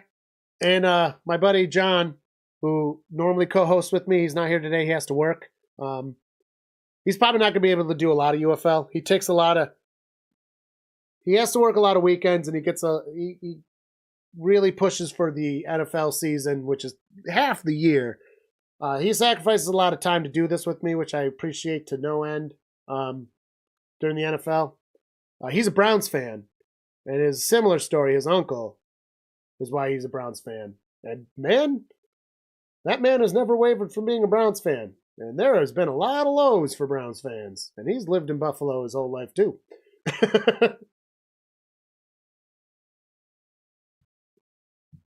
Yep, that's why we got the Browns thing here for him. That's his side. My wife is a Panthers fan. Get that. This household has too many different teams. Yeah, my wife's a Panthers fan. She just picked it when she was a kid. Her dad was a Steelers fan. Thank God she didn't become a Steelers fan. I probably wouldn't have married her. He's a pile of crap though, so he doesn't watch football anymore because wokeness. So we don't bother with him. But she's a Panthers fan, diehard. I mean, she is a Panthers fan. She loves football. This woman is insane. It's very fun because every time there's a football party or anything, like I think people want her to go more than me. If you can't tell, I have a football YouTube channel, so I clearly love the sport. She loves the sport. I mean, she will scream and yell and hoot and holler. Jesus, she's a fun time at football. I'll tell you what. The past couple seasons, she's been less fun just because, like, the Panthers are so bad, like, there's not much to get. And she still gets super excited about stuff. She still gives a shit. But, man, when the Panthers are at least in it, things get passionate. It's very fun. We've gone to a couple Panthers Bengals games together. So twice we've gone to Cincinnati when the Panthers played in Cincinnati. And that was very fun both times. The one time, oh man, she was getting harassed so hard by people around. It was mostly respectful. And then like one person was starting to cross the line, and it's so funny. And like, I really like good fan bases, and the Bengals have a great fan base. The Bills have a great fan base too. If you go to the stadium, like people act like the Bill Stadium is so bad and like this. It's like, yeah, people get drunk, but like people will stick up for you around, even if you're like, people don't want bullshit.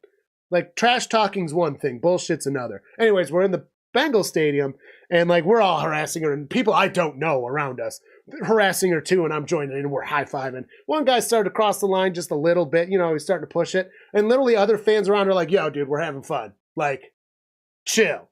Like, fucking chill. Like, she's a chick. She likes football. We're here to have fun. And it's like, it's so nice when you're around a fan base that's just so like, yo, the trash talk is fun, let's go, but like, chill. Let's not turn this into a situation. Let's keep having fun. And it's just so nice that just rolled right over. The last time we went in, there was this kid was next to me. He must have been like 13, maybe even 12. His mom brought him. His mom clearly didn't know much about football, but she was having a good time. And it was his first game he ever went to. And so I was like, oh yeah. His favorite player was Mixon, and it was the game that Mixon went off. He had like 4 touchdowns, I think. Oh man, every time I'm slapping him the biggest high fives in the world. Kid was having a blast. He accidentally picked the right person to have a seat next to, I'll tell you what. And there's these guys behind us. And they were talking. They did not know how football worked, which is fine, but they were loud about it, which was annoying. They were thoroughly confused why people were quiet when the Bengals were on offense. Like, they were thoroughly confused by it, and it's like, bro, because you get loud when we're on defense, because we want to mess up what they're hearing, the other team is hearing. And they were loud about it. Like, if you don't know, that's fine. Like, whatever. Not everybody knows everything, including me. I don't know everything about football. I'm a rules guy overall. But they didn't have a clue, and they were annoying about it. But again, they were having fun. They weren't a problem. They weren't being a problem. Honestly, I'm probably being prissy, being annoyed by it. But it was just funny. A lot of good memories there. It's a great city. You should go. If you go to Cincinnati, go to Newport and Covington in Kentucky. And my aunt was Kentuckian. Kentucky. My nephew just went to Canada for a hockey tournament. Nice. It was close to Buffalo, and it was fun to talk trash to the different Canadian teams. Yeah. Oh, is that an interception I just missed? The Brahmas staying in it, 1450.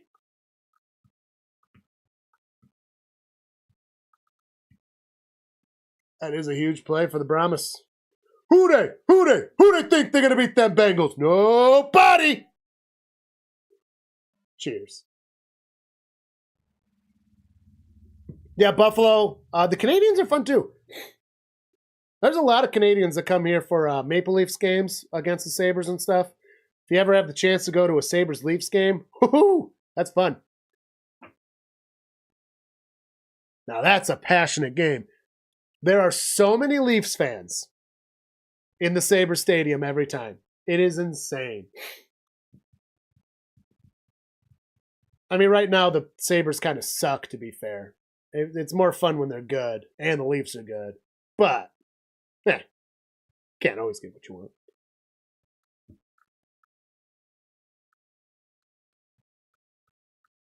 I think what Willie means by that is incredible.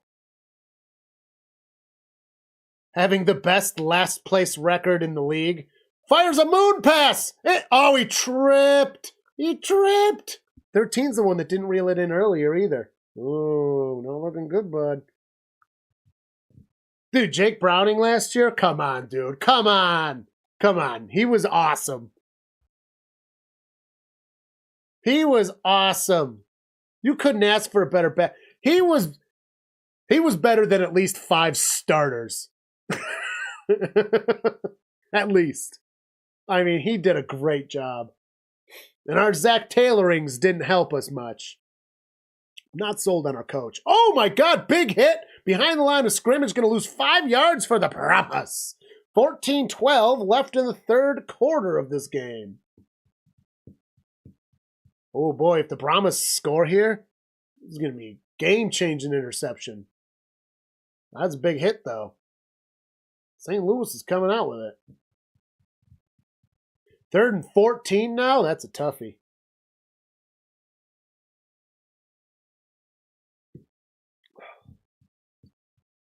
They're on the 40.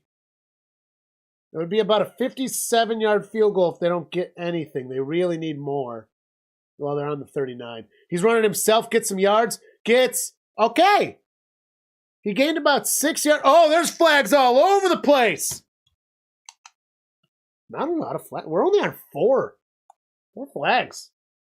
All right, let's see what these are. That many flags, that leads me to believe they're going to be offsetting. Though, does the offsetting rule the same? All right, I got 2 tasks today. I got to listen to some podcasting from Willie, and I got to read that rule book for the UFL. I promise I'll come back better next week. Been an emotional few weeks. Actually, I shouldn't joke about that. It really has been. But we're back. Oh, late hit out of bounds. Yep, that's going to be against the Hawks of the Battle Variety. Yep. Late hit out of bounds. 15 yards. Darn. That was blatantly late, though. That was late. He was clearly going out of bounds. That was a good call. Drops back. Running with it. Is this the replay? Oh, this is the replay. This is just the replay. All right. Shotgun. Motion from, can't tell what number that is. Back beside him. Gets the snap, hands that off, finds a nice lane, gonna get about 6 yards. Oh, they're back in this, baby! 2nd down. That penalty was brutal for the Battlehawks. That is just not what they needed right now. I will tell you what.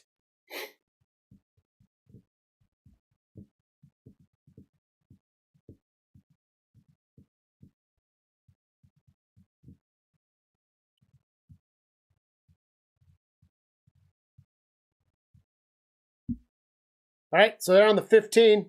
2nd and 5. 12:43 in the third quarter of this game. Gets the snap from shotgun. Loving that shotgun. Big pass the end zone. It is. Nope, nothing. That looked like it might have been a miscommunication. Maybe the way the defense was going, they just had to break down.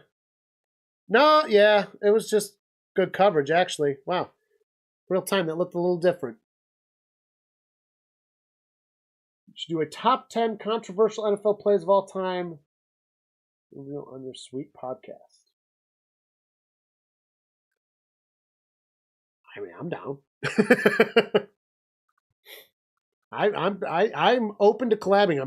I would like to get more collabs going. So he's scrambling with it, gets to the top of the screen, fires it. It is incomplete. He was out of bounds anyways.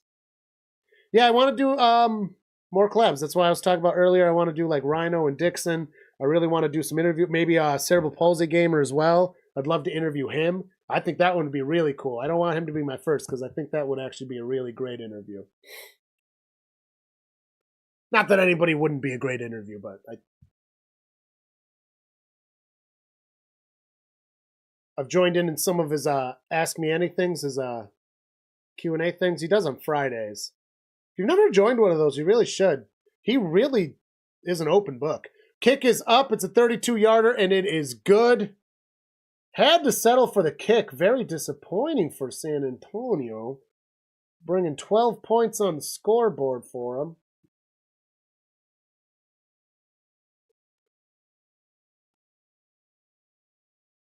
What? I ain't going to be interviewing any celebrities, bud. I ain't no celebrity either. We got 5 viewers going right now. I mean, I appreciate all of you, and I love it. And honestly, that's about where I expected today to be, being UFL and being off for so long. You know.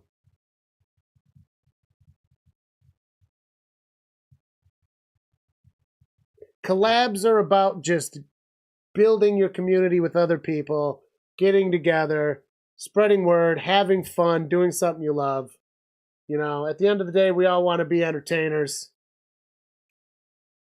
And that's the way to do it. I know you're joking. we all just want to be entertainers and that, so. The lovely part about being an entertainer is all you need is an audience. Doesn't matter what size it is. And like I said earlier, dude, I'll take a small, engaged, active audience over a larger, crappy audience any day. And you see that with YouTubers. Let's use Brandon Perna and Tom Grossi. Their fans, which I am also a fan of them, are so engaged. They get so many views. They get views that people with 2 million subs don't get. And they have 500,000 subs, which is still a crap ton, but you've got other creators with quadruple the subs that get less views than them because they're so engaged and their fans are so good, and they've earned it. They've worked hard at it.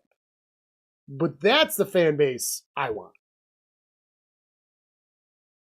You know, I don't want to just have a ton of subs and a lot of views, but it's whatever. You know, I want, and people will use the word community a lot, and I guess it works. I feel like it's almost overused at this point, but it does work. Like, I want that community part of it. Like, I want to interact with the people that interact with me. I want to enjoy. And I guess being a musician, that a lot of that has to do, because like, you're nothing without your fans. And when I'm playing on stage, like, I'm seeing, you know, when I got my musician pants on, yeah, I'm seeing these people face to face. You know, the people that enjoy our music, I see in person, most of them. So it's really cool. You guys, I get to chat with, which is still super cool. But, you know, the interaction's still there. It's really great. But I like interacting with people. That's why I like performing. That's why I like interacting. And like, yes, when you're one of the problems with face to face is there are some people that will, you know, inevitably rub you the wrong way, and you got to play nice. And you should play nice because they're still enjoying you. Like, they don't owe you they don't owe me anything. I owe you guys. I owe anyone that likes me for my band. You don't owe me anything. And that's what you've always got to remember. Like, that is how it works. And I think that's what a lot of entertainers forget. Kickoff is off. Gonna get that towards the corner. Wow, man, they're good at kicking. 25-35, and he's down. Hello, Daniel Douglas. It's been a while since we've streamed. Yes, it has been a while. Very happy to be back, having fun. Got a nice chat going. We got Willie in here chatting away. He's got a podcast we learned too. I'm going to be checking it out later.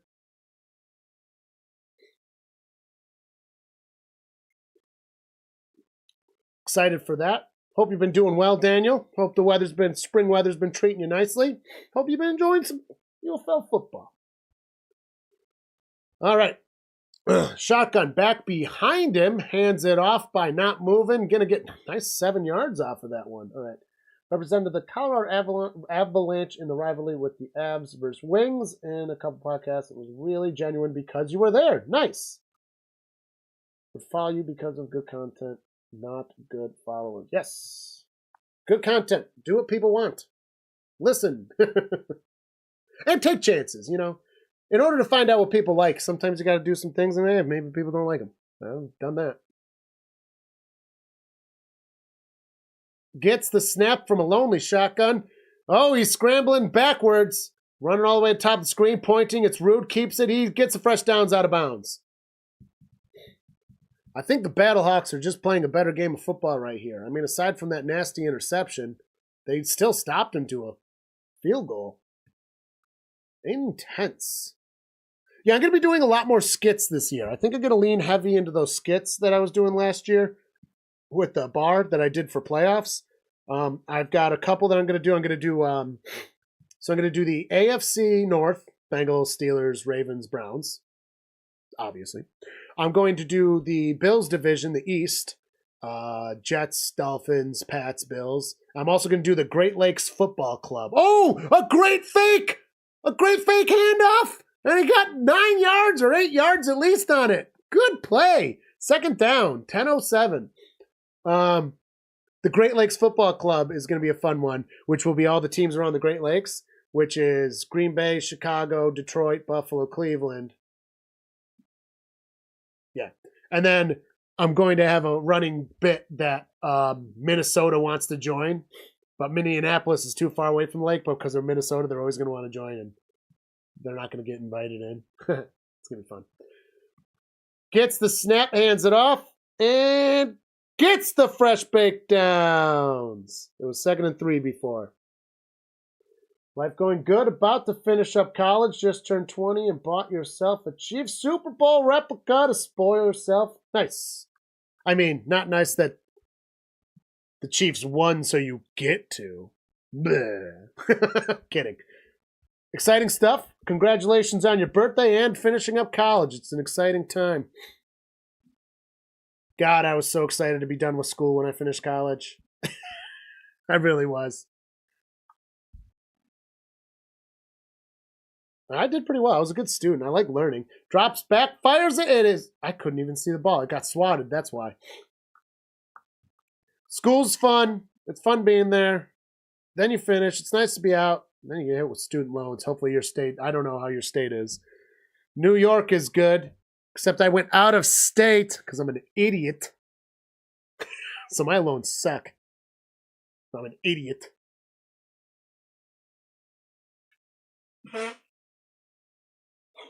Also, I still got screwed anyways, but, you know, maybe we shouldn't let 17-year-olds take out $100,000 loans. I don't know. My opinion. In shotgun, lonely. Fires it to the top of the screen. Gets it. He's finding a little lane. Gets taken down. Going to be 3 yards shy, 4 yards shy of fresh baked downs. The land of 10,000 lakes and you can't join a lake club. Yeah, it's going to be a really fun bit to have that Minnesota's not allowed in. I already have it planned. Like, it's basically going to be like, well, so what? Are we going to let Pittsburgh in? Because Pennsylvania hits up there too. And that's going to be kind of the thing. And then Pittsburgh doesn't even want, and though one of the things, like, Pittsburgh's not going to want to join. They don't want to be a part of it. I did them for playoffs. If you're interested in what I'm talking about, check those out. They were pretty fun to make. Fires a big arm pass. Oh, out of bounds. Bad pass. Bad pass. Went to the special event the other day and got a medal for being like the top 20 smart people in the state, but I felt like the most one there.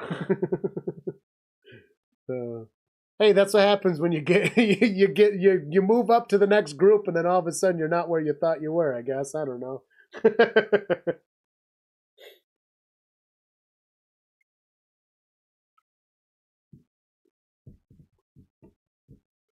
4th and 4, they're settling for a kick. 54 yards. There's been a lot of good kicks in there. Up. Dang. Dude, there have been so many good kicks in the UFL. I'm a kicking lover. As you can tell, I got my McPherson jersey over there. Gotta love the kickers. And the UFL, despite not having extra points, really bringing it on kicks. Really bringing it. When I switched, so when I went from high school to college, because I went to college for music-based performance, classical. In high school, I was like the best bassist in the entire area.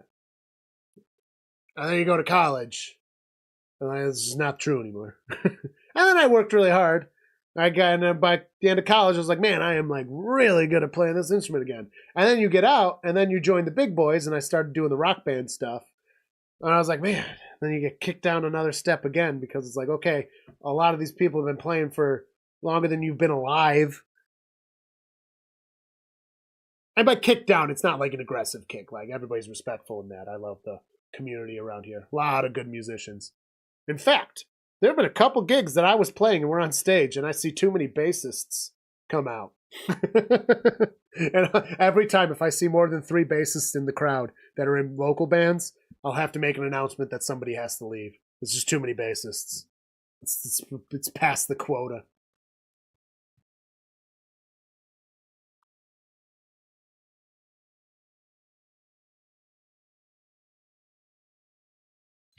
Yeah, music is funny in that way too, because like you get to a certain point, you really can't compare yourself like who's better, and also it's a waste of time anyways. But like, because you do different stuff. Because, like, I'm pretty darn good, not to toot my own horn and to sound arrogant. But then I see these other guys, and, like, I might be better at certain parts, but then they just do things where they just do these runs and go up. Raw experience is just like, oh my God, how did you place that there? Like, they place them in spots that it's like, I wouldn't even think to put a base run right there. Wow, what are you doing, Jay? Jay does that a lot. Jay Carr, he's a base in the area. Just so good. So good to look up to. Fucking Jack also. Oh my God, he just, like, they just know these things that I just don't. You know? They're significantly older than me. Man, they just, when they feel it and they just go. And it's just so crazy.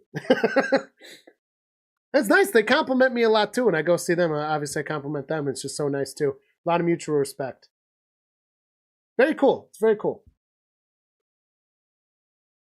Rick Carlos of the Denver Broncos came to your class in 1985 and you got his autograph as part. Nice. His first grader. The only record he has is hitting the most goalposts. Barefoot kicker. Okay.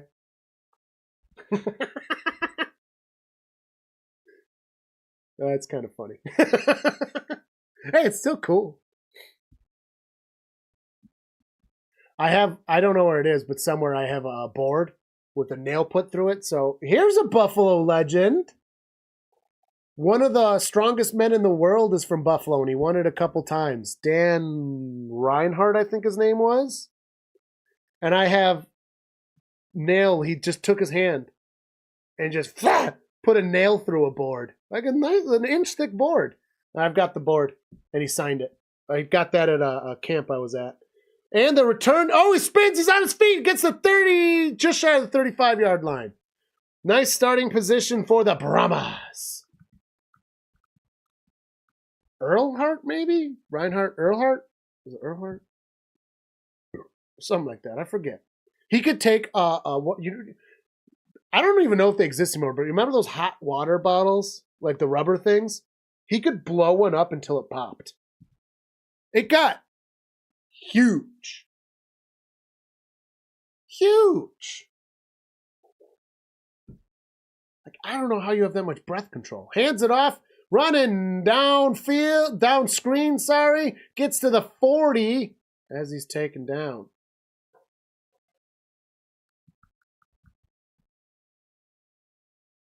I think what that really proves is that kids are easily impressed, and it sticks with you.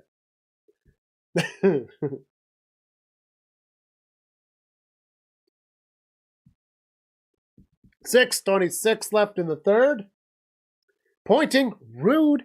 That's a lot of pointing. That's a lot of rudeness. Gets the snap, fires it. It is caught. Great angle on that. Gonna get about 7-8 yards, it looks like. 1st and 10 now.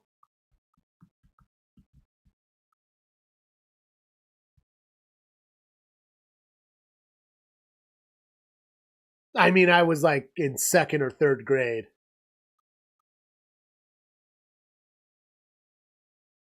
Probably 2nd grade. I mean, I can look it up. He's a well-known guy. Gets it, hands it off, runs up, gonna get about 6 yards. Like, kids nowadays aren't gonna remember him, obviously, because it was in the 90s that he was like the strongest man in the world. But he was the strongest man in the world.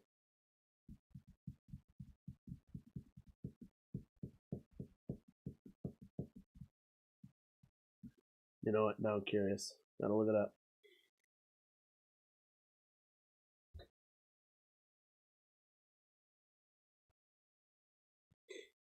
Donald Reinhardt.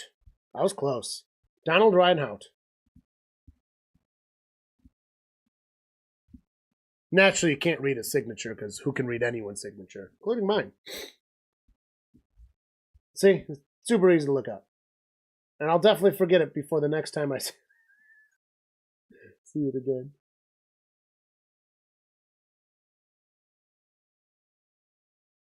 Might be in the Ring of Fame. Yep, there he is. That's his picture. I remember him. He was such a nice dude. Drops back, fires it. It's caught. Fresh downs, +2. I think it's so funny that, like, these super strong guys, too, are always so, like, gentle and nice. You know what I mean? Like, they can turn on this just, like, special type of, I'll call it aggression, but I don't even know if I mean that. Like, to be so strong, but they're just so gentle and nice. Like, there were several things I was at. Like, he did tours around the area. He was a pretty big deal. And he was always just so nice. Like, he would talk to every single kid. And, like, you know how even as a kid, like, you can tell when somebody's actually listening to you, right? Like, you know when somebody's listening to you or going through steps. No, that man listened to you. Whatever stupid thing you had to say, he listened. He was a great dude. Funny story about the event you went to last week. So you're sitting with the council and the president of your college. We were eating Mexican food. Everyone was eating their churros with a fork and knife. Who eats a churro with a fork?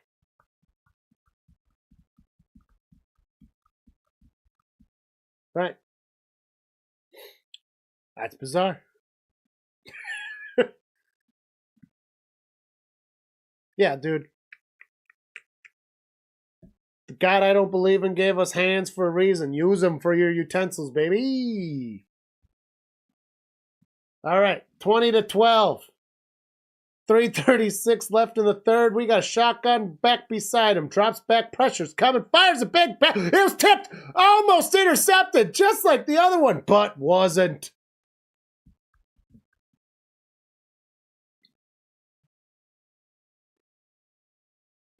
All right, I think I'm good on the Euromeyer flask.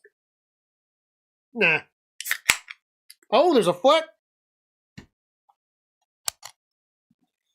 Gotta get that flag out. Oh, is it going to be 1, 2? That's yeah, that's roughing the passer. I think that's a good call there. I think that's a good call of roughing. That's 15 yards, automatic first. Oof. Rough way to almost get an interception and then get a 15-yard fucking penalty.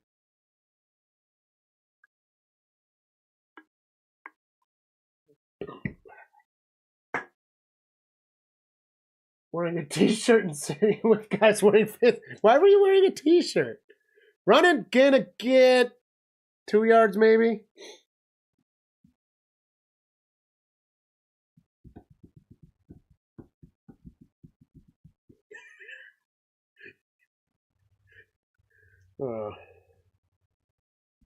I have a couple jokes in my head to make, and I'm sure they'd go over fine with it, but I'm not going to say them because I don't want them to be on the internet. Because they would definitely offend people in my life, too. I don't need to do that. Drops back from shotgun, fires it, caught in the bottom of the screen, gets past the 10. Fresh downs, I believe. He might be just short. Nope, they're giving it to him. My goal is not to offend people here.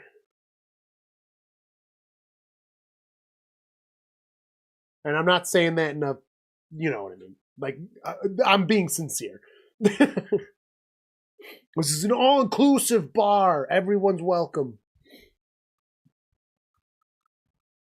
Gets it from shotgun, hands it off. Going to the top of the screen a little bit, gets the hash marks. He's struggling. That's a touchdown for the Brahmas.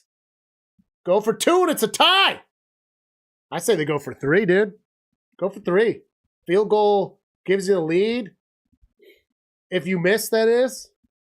I don't know. Okay, look, I got the email to wear casual clothes, so I did. And yeah, I felt out of place. When I go to school, everyone's wearing suits. I was... That is fun. So I went to a wedding October, I think it was. And it literally said, like, be comfortable. Wear comfortable. It's, you know, it was probably very similar. So I wore jeans and a button down, no tie. Yeah, I was looking okay, though. They were good jeans. Everyone was wearing fucking suits and shit. It was crazy. Fires into the end zone. It's no good. Should have gone for a 3, dude. And it was just so crazy because it's like, why was it so... There was a big emphasis And it didn't like explain what comfortable meant.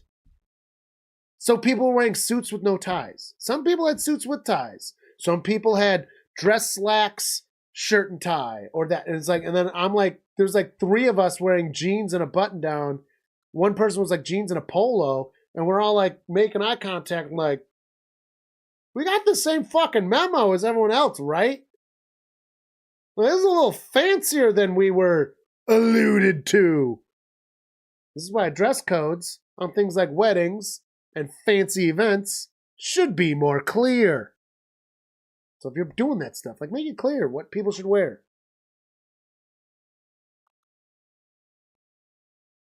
It was crazy. It's crazy.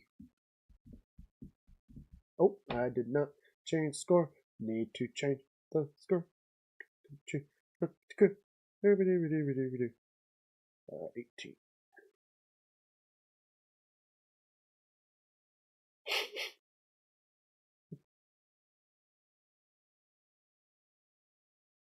Business casual is not a t-shirt. But business casual is like khakis and a shirt. Polo. I don't own khakis. I mean, I would say jeans and a long sleeve button down, no tie, that's business casual. Like when I have to go to the office for where I work, we do business casual, and jeans and polos are acceptable. You can wear sneakers as long as they're not shitty sneakers. Though the department I'm in now is a lot more lenient than my old department. I wear a hat the whole time too, but I also get I have eczema, so it gets on my scalp, which can also be flaky. So I always wear a hat when I'm in office. Beanie, just a plain ass beanie. I also have skull caps I'll put on too, which also shows the racism in some people. Holy shit. Getting pressure always sacked way back. Gonna lose like 8 yards.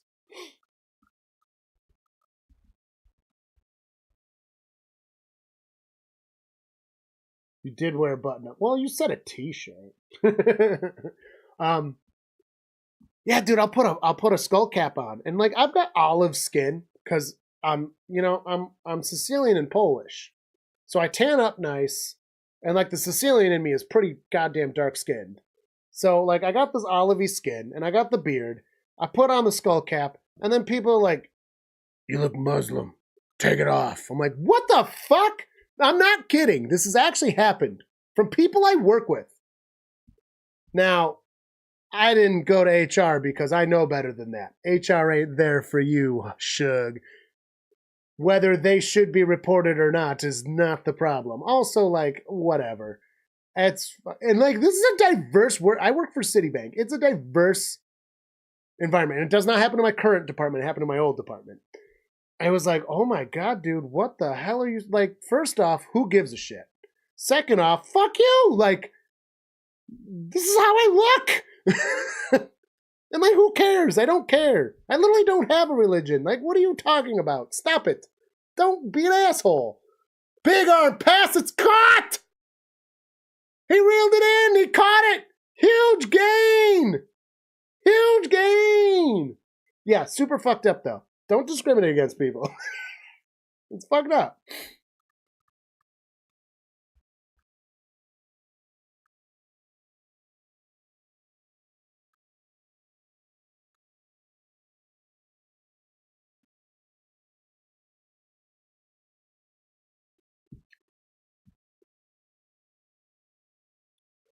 I am still shocked that somebody would say that in an environment like we work, because like literally if I went to HR, they would have been fucked. Again, I also would have been fucked though, because that's how mega corporations work. You go to HR, you're instantly on the list. Unless it's like really bad. Like if it's really bad, you should. But like, I'm not Muslim. It's still fucked up because I work with people who are Muslim and like all kinds of religions. Like it's seriously diverse. I work with a person from China. I work with a person from Bangladesh. I work with people from all over the fucking world. There's so many people from like India and all over Europe. I mean, there's so many Europeans. It's a very diverse work environment. That's how banking is, though. I mean, it's city and like it's a major bank, and people literally get their jobs in like New York City and the big cities. They want to move, so they move to Buffalo because it's a smaller area, much better. And also, you get to keep your same pay from big cities. So if you get New York City pay and you move to Buffalo, you get to keep your New York City pay, but you live in Buffalo now. Just kind of fucked, but also I get it. So then you get to live in a smaller area, so it winds up being nice and diverse. Which is nice.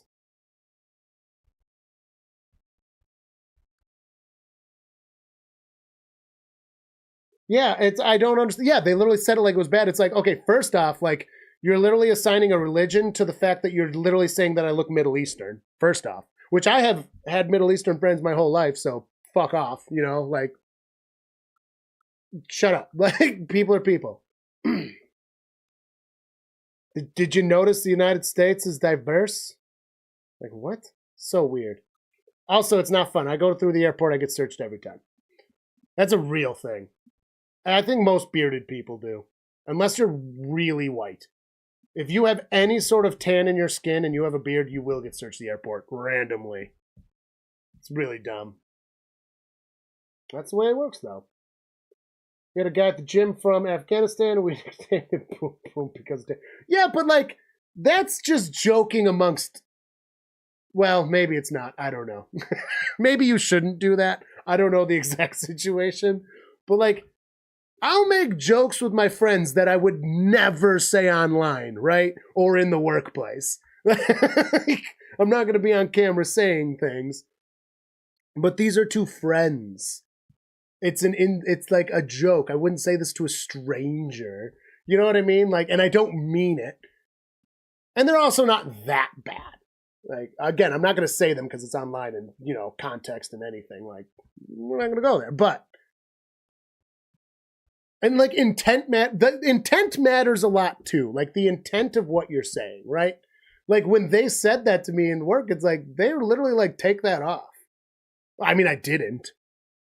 Because no, my scalp is red and weird and uncomfortable. Like nobody needs that, including me. So I will keep the skull cap on because I don't want to wear a winter hat. It's just so bizarre. And like that's the thing too. It's like the way to make me feel uncomfortable wearing my skull cap. Like I feel really good now. Because I literally have a medical condition my head needs to be covered. That I don't want to talk about just because why would I? Because you're just a fucking guy. Like you're not my friend. I work with you. Gets the fresh baked donuts. He's going away with it. Gets all the way to the 25. Now I have to do the $100 bass challenge and record a song with the chai bass. Whitest Mexican they've ever seen. That'll happen. See, that's where the mix of where you are. I had a coworker. He was half Irish and half black, and he was still very dark, but like you could see the Irish in him, and it was such an odd combination, and you could really see the Irish in him. And he made a lot of jokes about it. He was in the military, and there was a few people that we worked with in the military, and apparently that's a semi-common thing, and there was a lot of jokes they had. I did not join in them because I'm not Irish nor black, so I didn't join in personally. And this was at a different job. This was when I worked in the restaurant. Restaurant industry is also very different than the corporate environment.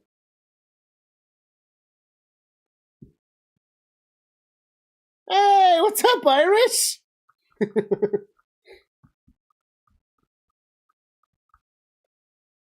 Good to see you. Well, read you. He's got pressure. There's hands on him. He's going down. Third down. 13. I did not change the quarter. Sorry, I started talking too much. Don't mind me.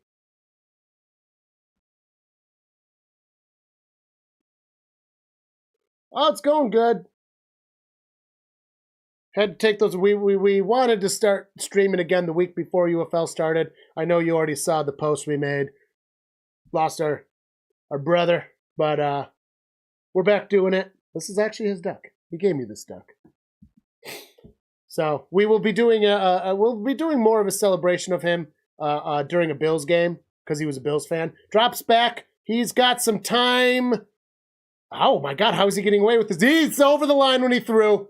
That's gonna be no good anyways. Nope, no flag. 4th 14. But things are going well overall. So beautiful day. There's been some thunder going on around. Carly, my wife Carly told me that during the Super Bowl, we weren't very good at looking at the chat. And she said, I think you upset a couple of people. I was like, oh, it's fine. So, and sorry if we weren't that engaged during the Super Bowl. We were having a very good time. We were very inebriated, if you couldn't tell. 46-yard field goal attempt. And up. It's good, dude. So much good kicking in the UFL. Oh my God. I'm very happy with how much good kicking there is. Yeah, it feels really good to be streaming again, man. It really does. We got Willie Snyder, who's newer in the chat too. Daniel joining us back. We've had a lot of the regulars come in. It's been a very good, I exceeded my expectations for how I thought today was going to go after having weeks off and it being UFL. The algorithm does what the algorithm wants, which it often doesn't spread out to people even that are fans of you during these spots. So there's always that to worry about too, but you guys are here and you guys are fucking awesome, all of you. Love y'all.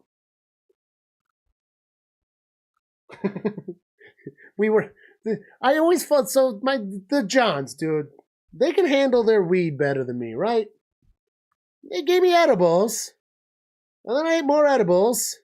I'm like, they're not that strong. I don't know why I listened. Yes, they were. Now, I handled it fine overall, but it makes it a little hard to be on camera. And then I got to reel those assholes in.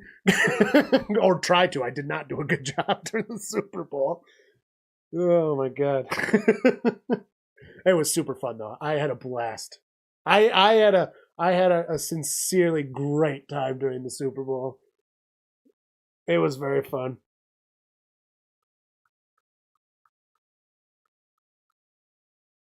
Oh, Willie's the big bet. No, it lasts forever now. You are now the Battlehawk fan. There's no JKing anymore. You said it. It's Oak. It's Strat.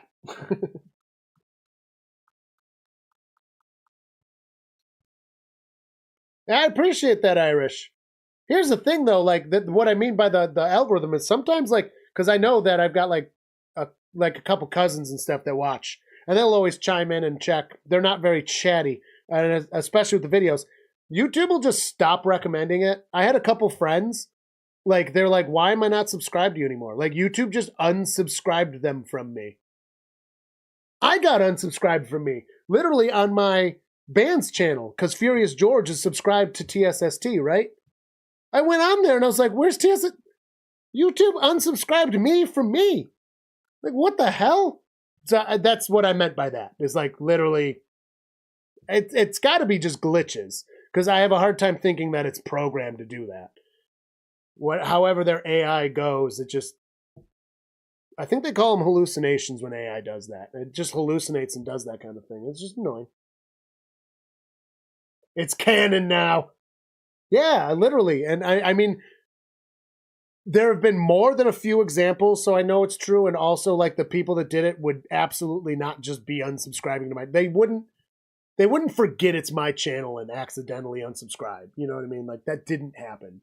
And again, it didn't happen multiple times, including myself. If it was only me, I get it. I'm dumb. So maybe. No, it's definitely happened. And my cousin just stops getting notifications sometimes. And her and her husband are genuine fans of the content. It's not just because we're family members, genuinely. And they'll just stop getting notifications. A little annoying. A little frustrating.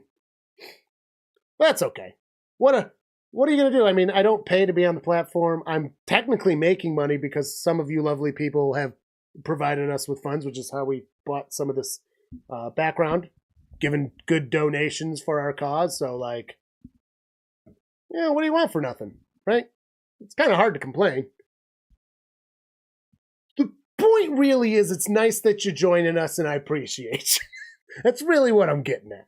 That's what we're really trying to get here, is I hate sauerkraut. That's all I'm really trying to say. That's not true. I love sauerkraut. But Weird Al does not like sauerkraut.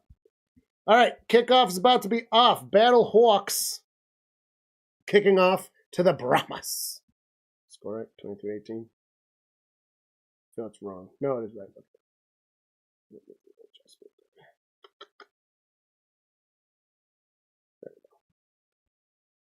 All right, about the 20-25 yard line to start for the Brahmas. So what team did you cheer for in the Super Bowl? Since I have friends that are Bengals fans that hate both teams, I went for the 49ers. I'm not old enough to hate the 49ers.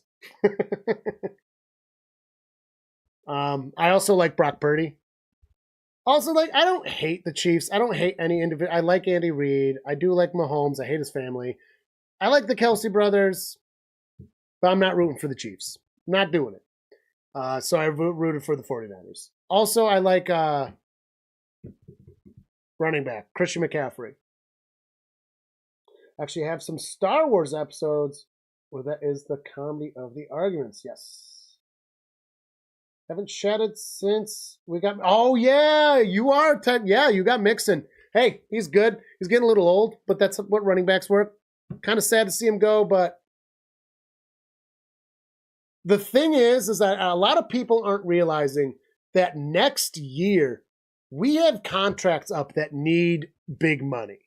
We can't renew everyone at top dollar. No team can. Nice little pass, going to get about 3 yards on that one. So, like, we have, like, Chase. Jamar Chase's contract needs to get done because we can't franchise tag him. We have to give him a respectful contract, which we should have done with High T Higgins, too. And that's why he wants a trade, is because we didn't give him the respect of it. But that's still hanging on. So hopefully we do get a trade there. But, like, we have contracts coming up. You can't renew all of them. And we were blessed with a lot of really good players. We've also done a lot of not even negotiating or talking about contracts, which is how we lost fucking Jesse Bates, too, previous season to this one, which was dumb. We didn't need to lose him. We shouldn't have lost him, and we would have been better with him. That one's frustrating. So the organization needs to do better, but at the same time, like, we do have contracts. Like, we can't spend money on an aging running back with the players we need to be able to guarantee in the future. Punt is off. That was quick.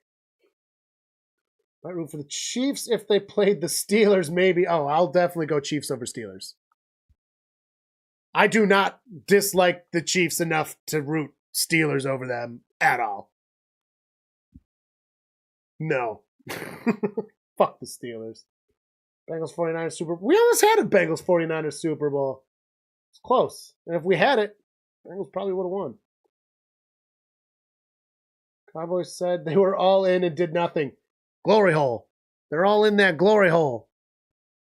I don't know any glory holes you've seen, but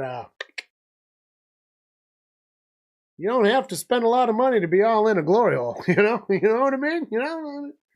Yeah, the Cowboys are a disaster. They need to change things in their organization, I think. I think Jerry Jones needs to butt out. I think he's too old.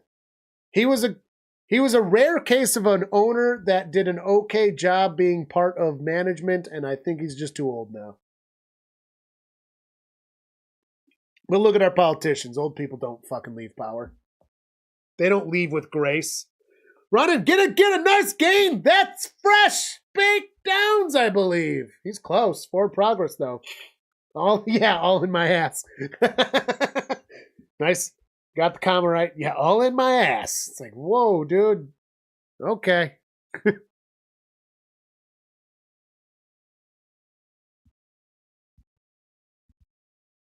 The comma was key.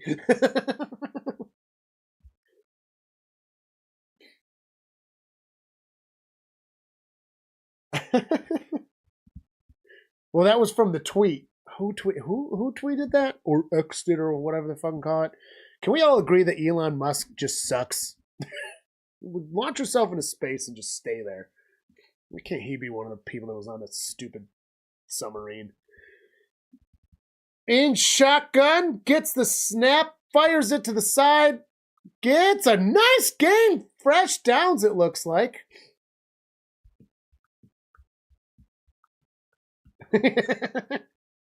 I missed you too, Iris. This is nice to be back. We needed those few weeks off, though. We had full intentions on starting the week before UFL. Just didn't happen.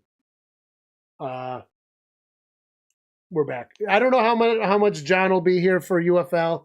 A lot of time off got taken, so he's kind of hamstrung on some weekends now. And also we need to prepare for the NFL, which is more important, naturally. So gets the run. Fresh pick downs. He's going to get the touchdown for the Hawks of the Battle Variety. Oh, boy. The Hawks are playing a much better football game than the Brahmas. But the Brahmas are staying in. And with the scoring rules and fourth-time rules here, that 4th and 12 might come in. I don't know.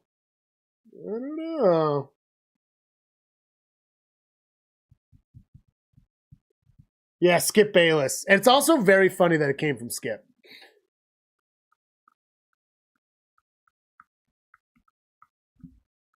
I think I am officially a Panthers fan for the UFL, though.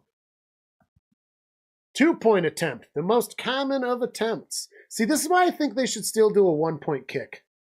A 2-point, and keep the 3-point, though. I like the 3-point rule. In shotgun, there's motion in front. Gets the snap. Pressure's coming, fires it. It's caught, and 2 points are awarded for the Hawks of the Battle Variety. Let's go. Yeah, you're going for the not Oilers. I do like that they have the semi-Oiler, the oil rig as their H. That's a pretty nice logo. Let's be real. I think it might be the best logo in the league. Perhaps, I think people under 25 might disagree, given they don't know the Oilers at all. But having that kind of history and having the oil rig and it's an H, I think it's a classy logo. I think it's a good logo.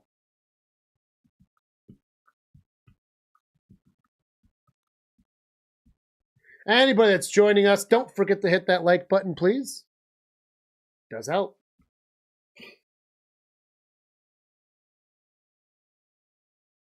Got the commercial break, as is tradition.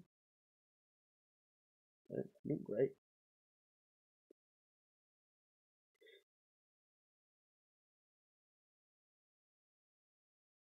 It was nice to be back on the streaming train.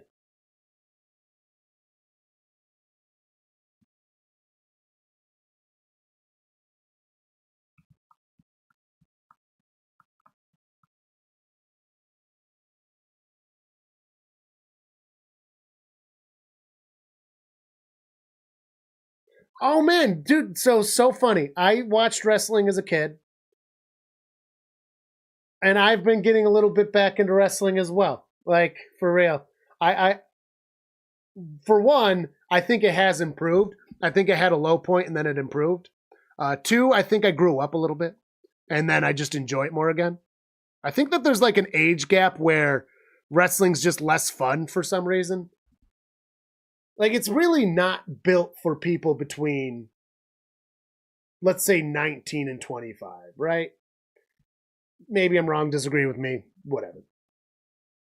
But there's so many good wrestlers right now, and I think that they're getting better. I think the representation was poor for wrestlers. I think it showed. It showed in the performance. There were problems with it. And whether you acknowledged it consciously or not, everyone I think subconsciously like knew that it was kind of not being as good as it could for a while, where now I think it is on the up. in good ways. And I also love fucking Xavier. He's the man. He loves D&D. It's funny, D&D is what is getting me back into wrestling, which really makes a lot of sense. Yeah, it really did get... Okay, so it's not just me. It did get a lot worse. It really did feel it. Dorian, have a good night. I do plan on being back next week on Sunday. Specifically, I plan on doing a game on Sunday for UFL. So, for future reference for anyone joining us, Sunday should be the day. We might do a Saturday one. It's getting into gig season, so Sunday is the planned day.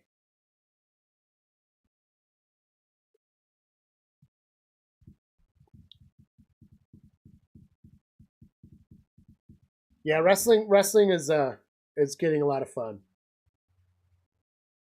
The drummer and guitarist Tim and Robert in my band, they've been diehard wrestling fans their whole life, and they never left. But even with them, so like when I'm saying that, even with them, they still talked about it. But in the past couple years, they've been talking about it more. And then our friend Dean, he's been talking about it a lot more. And they've been fans through the whole thing. But you can tell their fandom it turned up to 11. Gonna get to the 30? The 35? The ball came out! Oh no, that was a helmet. Or a pad. That was a shoulder pad. He just throws it. That was a shoulder pad came up. Trivia question. Who had more overall draft picks, Buffalo or Cincinnati? Like historically, or I'm assuming historically, so let's go historically. I'm going Buffalo. Because Cincinnati's cheap. And Buffalo is more willing to spend money to get more draft picks. Damn. Oh, no, that was... Oh, dang, you haven't watched in a very long time there, Steph.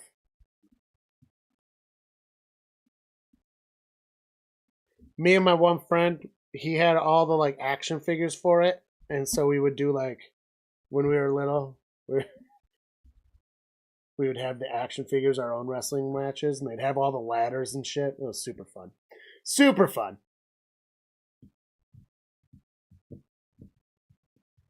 I did see that Tom was at WrestleMania and he's got the content. Of course I did. I watch all of this shit. Some of his Green Bay Packers stuff is the only things I don't really necessarily watch. Yeah, he was front row, dude. Ringside. Took his dad. Honestly, like, that's super cool, too. He's got a good dad.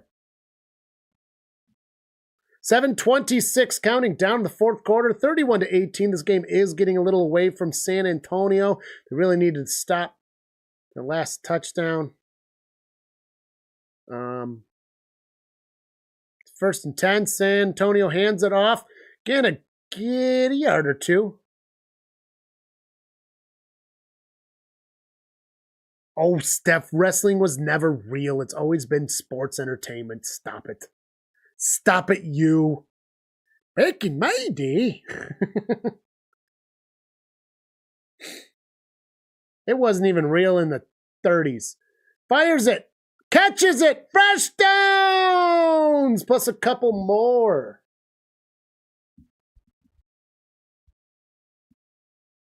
First overall, yes, Buffalo had 5 since they have 4, but you said Buffalo. I did say Buffalo had 3 before.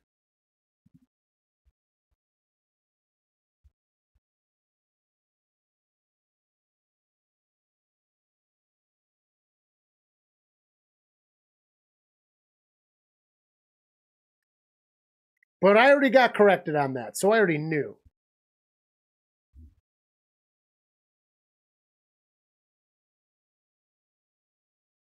I kind of was using the comparison for Cincinnati not trading to get overall ones. Because neither team was that bad. That consistently to get the actual overall. Drops back from shotgun, fires it, caught, and 2 yards shy. 5:43.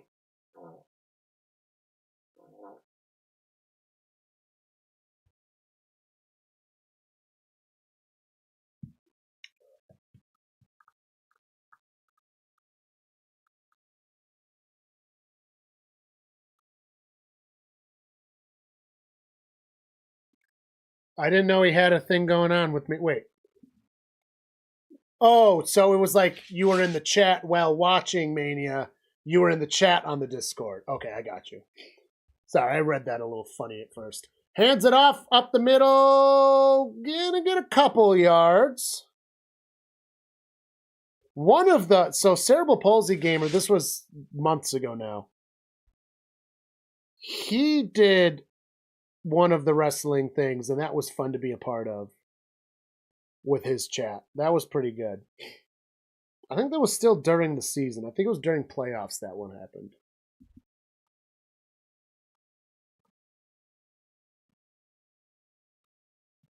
I do enjoy trivia. I'm generally pretty good at trivia because I'm good at testing. Gets the fresh baked downs, and they're almost at the 20. Ooh, San Antonio's going for it. They're drilling through. Oh, well, that's convenient. Yeah, because you need Peacock to watch wrestling.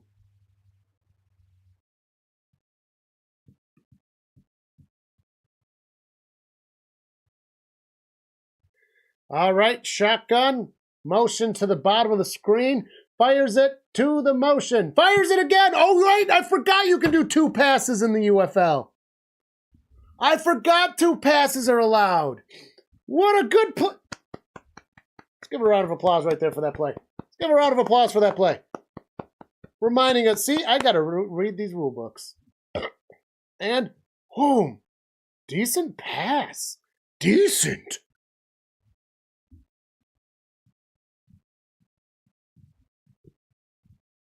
All right, so they're past the 10. They're on the 8-yard line. First and goal. 3:24. They're going to need to, they have to get this. Oh, now the scoregami comes in. I got to do some math. Oh, he's scrambling. He fires into the end zone. Nothing. 18, so that's 10, 11, 12, 13. So 13 points. Oh, that's easy to overcome with the way the scoring system works.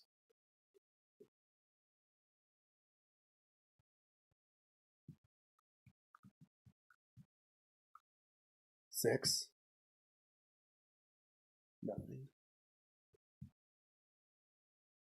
So going for 3 is kind of pointless because that would leave you with a 4-point deficit, which wouldn't get you into a field goal. So you'd kind of want to go for the 2-point conversion because then if you get it again, the 2-point will make you have the lead.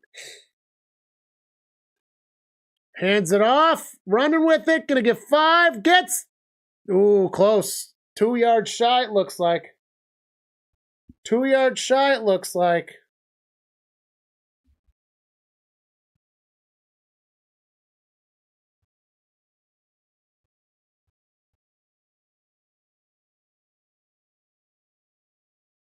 .222 left in the 4th. 3rd and goal. 3-yard line? 2-yard line. Oh, little lob. Caught it. Touchdown for the Brahmas. 88 Mac. Stephanie, I won't disappoint you. First off, I have looked into the rules. I do know the rules, kind of, but it's hard. Because they're new. They're new. I've only gotten a few games to watch them and play. Like when they did it, I immediately knew that was legal with confidence. Confidence! 2:10, stopped in the 4th. 1 point. They're only going for 1. Why? Go for 2. I don't like the 1-point attempt. Yeah. Stopped. I almost feel like 2 is just as easy as 1. 3 is definitely harder. But like you have more field to work with. I hope that next season they add, just make it a longer field goal for the extra point if you don't like that. Than the NFL has. Add another 5-10 yards to it for 1 point. And then make 2 and 3. You know? I think that would be better. I think that'd be better. The kickoff rule is great, though. I like it. The NFL has mostly adopted it. It's a little different. They went with the more classic XFL kickoff, where this one's different than that. Just with position of players, so they're close. So the kickoff we're going to expect in the NFL coming up is very similar to the kickoff we've seen today. Very similar. They should go for 1 because being down by 5 doesn't do anything for you. I think 1 point is easier and put them down by 6. Yeah. But now they're 24 to 5. Now they're down by 7. So they still need a 1. Whereas if they went for 2, all they would have needed was a touchdown in general. I don't think that the difference between a 1 point and a 2 point is that big. Also, that's in my rationale. I don't think that it's a big enough difference to warrant going for 1. Why didn't they do the fucking 4th and 12? They're going to try. They got 3 timeouts, right? Have I seen that right? Yeah. See, the scoring is fun because I don't... there's no data on the actual easiness of the 1, 2, 3 at all. This is new. There's no anecdotal evidence, no real anecdotal evidence yet, because you need at least a few seasons. There's no actual data. There's no nothing. So it's kind of interesting, and it's fun to have that fluid debate about it, Oh, they're going to gobble clock so hard. Runs around, eating clock, fires it. It's caught. He's down in play. 2-minute warning. Great way to make sure the 2-minute warning happened. Oh, God, look at that face. He is concerned. That was very handsome. It is too soon for analytics, and that's kind of exciting to me. That's one of the things I like about this. Also, the kicking in this league has been so fucking good. It's been so good. I thought the kicking was going to be worse, and that's where it's so much fun that there is no analytics. Because I was like, oh, there's no extra points, so the kickers aren't going to get reps. It's going to be bad. I was wrong. The kicking is excellent. Sorry to destroying. I'm so sad he got hurt. He deserved this chance. He'll be back. Oh, shit, I didn't change the score. Dang, I've been bad today. First week back, and I am in old form. Let me tell you. What's the score? 18, 19, 20, 24. I've been really bad about the scoreboard today. Oh, God.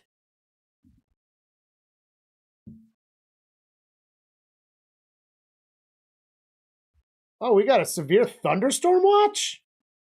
Nice. I like thunderstorms. Gotta work out the bugs. It's only been a couple months. Should I blame being sad, or is this too soon? I'm sorry, I like dark jokes. Smitty did too, to be fair. I think it's still too soon. I'm gonna stop. I won't. I'm sorry. You know what?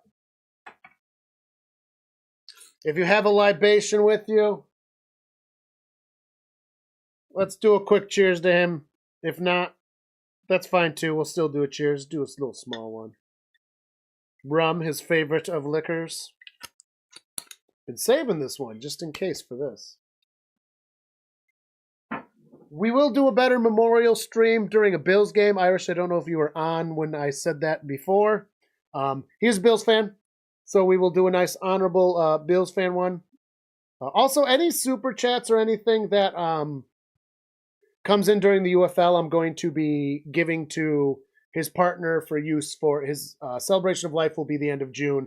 He had wishes just in case something like this happened. It wasn't like he was sick. It was actually just a sudden medical thing that happened out of the blue.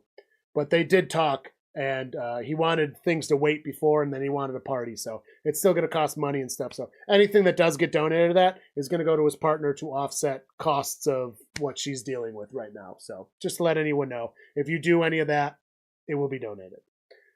Not to our charity, but to her for the entire UFL season. So anyways, to Smitty, To my brother from another mother. I'm going to miss the fuck out of that guy. This was his deck. He gave me this.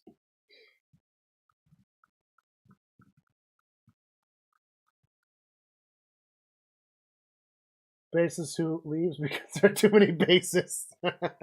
Somebody's got to leave when there's too many bassists. Also, anybody that wants to be a musician, encourage them to be a bassist because it's hard to find good bassists. There's just so many more guitarists than everything else. Drums or bass, that's what you should encourage people to do if you have young people in your life picking an instrument. Or violin even. Like, not guitar, really. Oh, they're stopping him. Good defense. Yeah, we'll do a better celebration that is more appropriate during the NFL season during a Bills game. I'll get some Josh Allen prayer candles because those are a real thing. So great. And we'll set up a whole thing. And I'd see, and it's got to wait until then because I want it to be very funny too. Because that's the way it should be.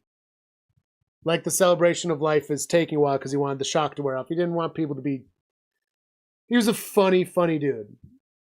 Goofy. So we will do that appropriately. Also, my Bills character, because I'm picking out all the characters for my NFL skits coming up, and I was going through names, and now so the character for the Bills is now going to be Smitty. And he's going to always have a drink in his hand like Julian from Trailer Park Boys. The only difference is the drink is going to change instead of being always exactly the same. So it's going to be like a Julian-style drink in hand. And that will be his character. Because the best way to immortalize somebody is to put them in a story.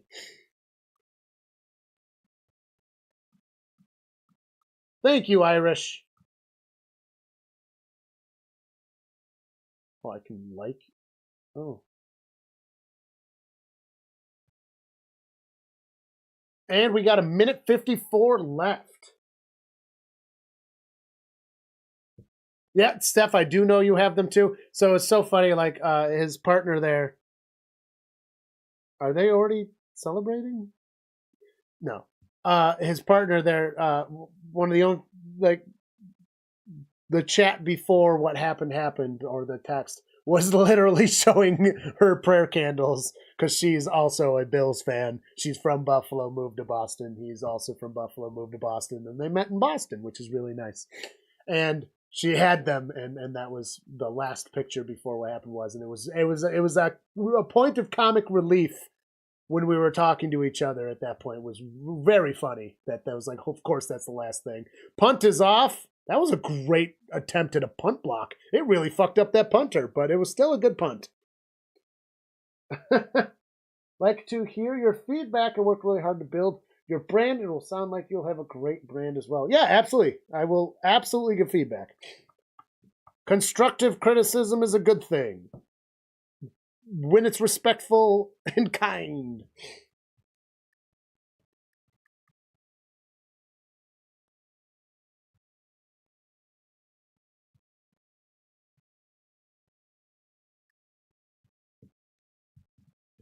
Yeah, being in the band really, really helped with.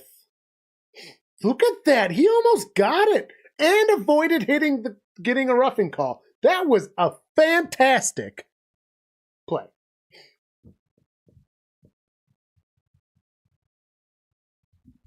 And fires it. Caught.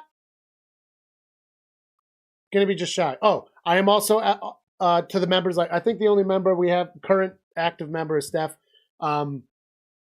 So this season is what, 2-3 months? That is also getting donated. Like, we're donating UFL season. Any money we make on YouTube is being donated.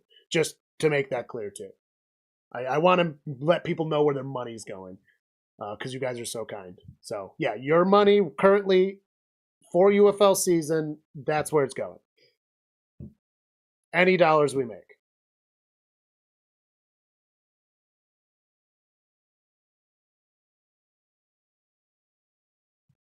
$1:16 left in the fourth.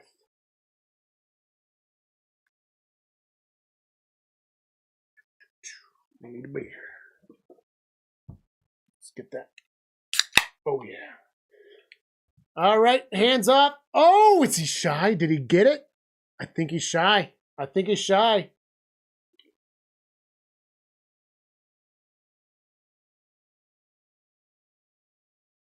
Oh, I'm spilling. All right, I'm done with the Erlenmeyer flask. Figured out to be a channel member. I think you can do it just in. It should like pop up for you. No, I don't even know. I should really know this stuff better, huh? Either way, there's no obligation for anyone to be a channel member. It's fine. Irish, you've been very generous to us over the past couple of years too. So, and you just donated too. I mean, it's all going the same place anyways. You're great. One of the problems with the membership over Patreon is Patreon is more user friendly, and there's no way that I know of, at least, to directly contact someone. So like I gotta give. So when the season starts, I've got to get the drink chips to give out to everyone that is a member after whatever I put for whatever. They got the fresh baked downs, and then there's like the different levels of like koozie, t-shirt, whatever. It's like I gotta know how to get these to people. I don't know how to do it because I can't ask people in chat because do not send your personal information through chat. But like, I gotta be able to get this to you.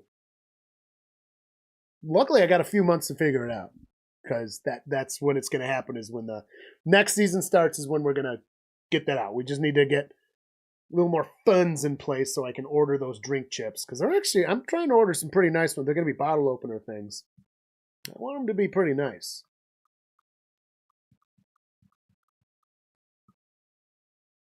I do need a Discord channel as well. You are right. Yes. Geez, Steph's calling you out, Irish.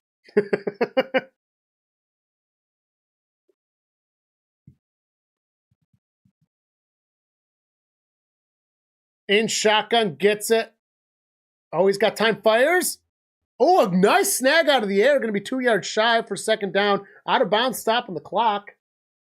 And where is it? All right.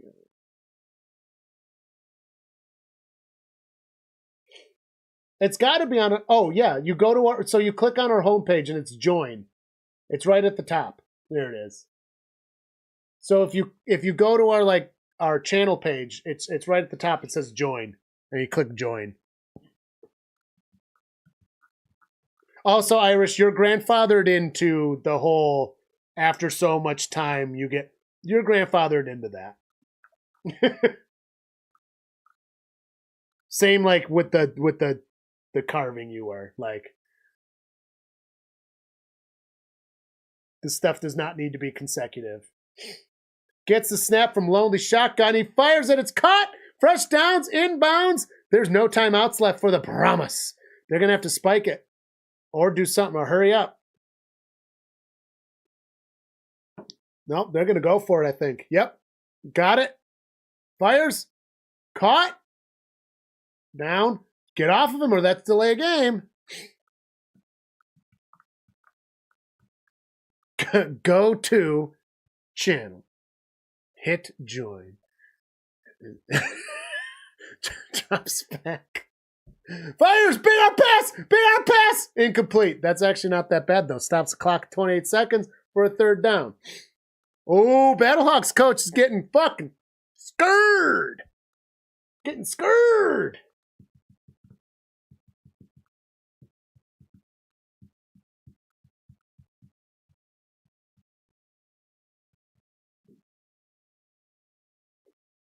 This is a pretty good game of football, I've got to say. It's been a very enjoyable time with all of you guys, too. Thank you for joining us. Honestly, exceeded my expectations. Gets the snap from a Lonely Shotgun again. Oh, he's getting chased. He's getting chased. He's getting chased. He's getting chased. Get out of bounds. Ball kind of came loose as he was going out of bounds. Clock is stopped. Fourth down. Have to go for it. The only thing they could do other than going for it, and this would be curious, would be to get a field goal do the 4th and 12 thing and then just go long. But I think that would be dumber than just going for it. Because this is 4th and 8 in a better range.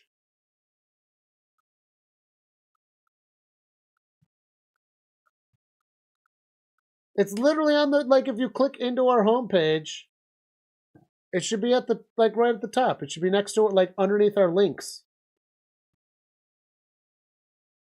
Right? Hang on. Make sure I'm not crazy. Let's go right there. Yeah, so next to subscribe, it's join. Right at the top. So I'm on Rising Rhinos, for example. It's got the picture. It says Rising Rhino. Well, this is on browser, to be fair, not phone. If you're using phone, it could be slightly different. And then next to where it says subscribed, because I'm already subscribed to them, but it would say subscribe or subscribed. And then next to that is join.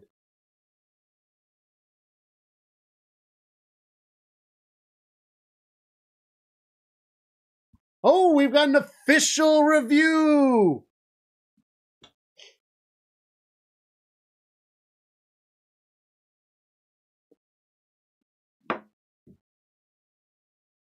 I think the Erlenmeyer flask is fun.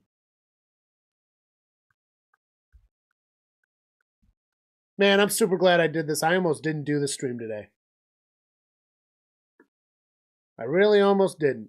I'm really glad I did. You guys fucking rock, man. This is so much fun. This is so much fun to do. You guys make this so much fun to do. Seriously. This is not work. Like, it is work. But it's not work. Thank you. Sincerely. Sincerely, thank you, guys.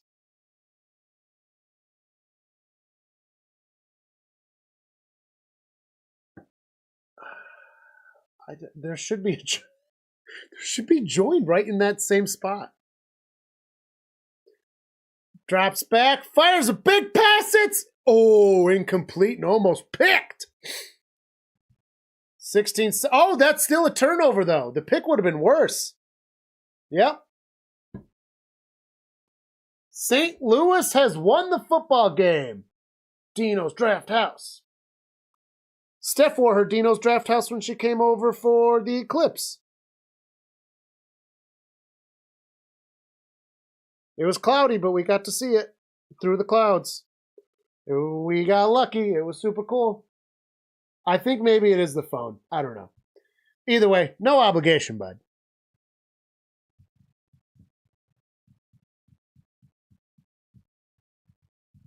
Yeah, this was fun. This was fun. I've missed the Drafhouse as well, even though I do work in this room. But we will likely not be in the Drafhouse for the next few weeks, though. I will be at my dad's house. He had a procedure done, so I'll be living with him for a few weeks just to make sure he's got someone around. So we might have a different setting, but we should be on for all these weeks, at least on Sunday. So look forward to it. All right. Well, this was you overslept. Oh, you do. You work like a million hours though. That's sad. Oh, wasn't it over you too? Oh no. Oh no. We were super cloudy and like we were getting pretty sad. And then I went outside and I was like, you could see it through the cloud. You didn't need the eye protection, just sunnies, because it was through cloud. And you're like, oh, you can see it coming in. And then like it got too cloudy, and then you'd see a piece, and it would be too cloudy. And then right as it was about to hit, it was not cloudy in time for the last sliver of it into totality, where you got the ring of the corona of the sun, and it was so cool. And we got to see it, and it went. And like right beforehand, everything got weird dark. Like it's not the same kind of dark as dusk, dawn, or night. It's different. I imagine this has to be similar to what you see, but it's almost constant when you're at the in the Arctic Circle. Like weird. And it was really cool. We had about 3.5 minutes of totality. It was fun. It was cool. Also, the clouds. That's what I was thinking. The clouds did weird stuff. So right before the eclipse, it was not storming conditions by any means. By any means. It was high pressure, in fact. The clouds made the shapes right about 20 minutes before. We're making the shapes that clouds that are in heavy storms form. Those like, it was almost like those bulby ones, but they were smaller. And it was doing things that you normally see in storm clouds when storms are rolling in. Then the eclipse hit, and it got wrinkly. Like, it's the only way I could describe the clouds is wrinkly. I didn't take any pictures. I really fucking should have. Wrinkly. I've never seen clouds like this before in my life. And then as the sun came back, it was just a different wrinkly. And then they formed back into normal-looking clouds. It's like the way that the sun just left without the horizon way, because it like fucked the clouds in a weird way. It was so weird. It was crazy. It was really cool. It was really cool. Stan Saloon? That's a great name, Steph. Oh man. Woke up at like 4. I was 2 hours late. Oh wow. You really needed some sleep then. Yeah, the wrinkly clouds were, it was, at first, like the clouds were really depressing at first, then we actually got to see it go into totality, and we were all there like, you know what, I'll take that. That was fine. But then seeing the clouds react the way they did, it was like almost like, how often does someone see clouds react to a solar eclipse? So it's almost cooler that it was cloudy, specifically because we got to see the cool part by chance. I would have still been very sad if it wasn't that way by chance, but super cool. Super cool. It was great. Okay, yeah, because the clouds were moving through. They were pushing. We needed a half hour. A half an hour after the eclipse, it was clear. 30 minutes. I'm not kidding. This is not an exaggeration in any way. 30 minutes after totality, clear skies. Or most, I should say clear, but mostly clear skies. 30 minutes after. We needed an hour, and the whole thing would have been fine. Ugh, a little frustrating. But again, the clouds were super cool, so you don't get to see things like that if there's no clouds. You need clouds. And you need heavy clouds for something like that to happen too, to be fair. Can't be just like a puffy cloud here and here. They're not going to do that. You need the blanket. So, who's that?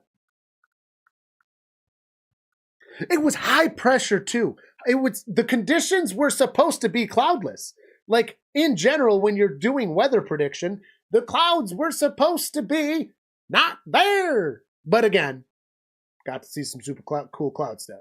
And we did get lucky with in between the clouds. We got breaks to see. I mean, breaks like we had to put our glasses on, like not sunnies, the eclipse glasses.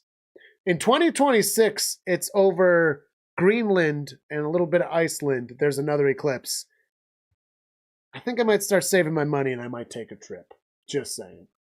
There's only a couple places, so. Irish, I think you should take a vacation. It seems like you work enough. And go. You should go. All right. Anyways, it was because it was. Yep. Well, we had clouds definitely before. And then they chilled out after that. All right, guys. This has been super fun. Be on next week. Super fun. Thank you so much for being on here. Seriously, make this so much fun. This was great. I'm so glad I decided to come on today. Had a rough few weeks. It's just been a blast. Thank you so much. We'll be on next week. Look forward to it. You guys stay healthy, stay safe. Love y'all. Thanks for supporting us. You guys have a great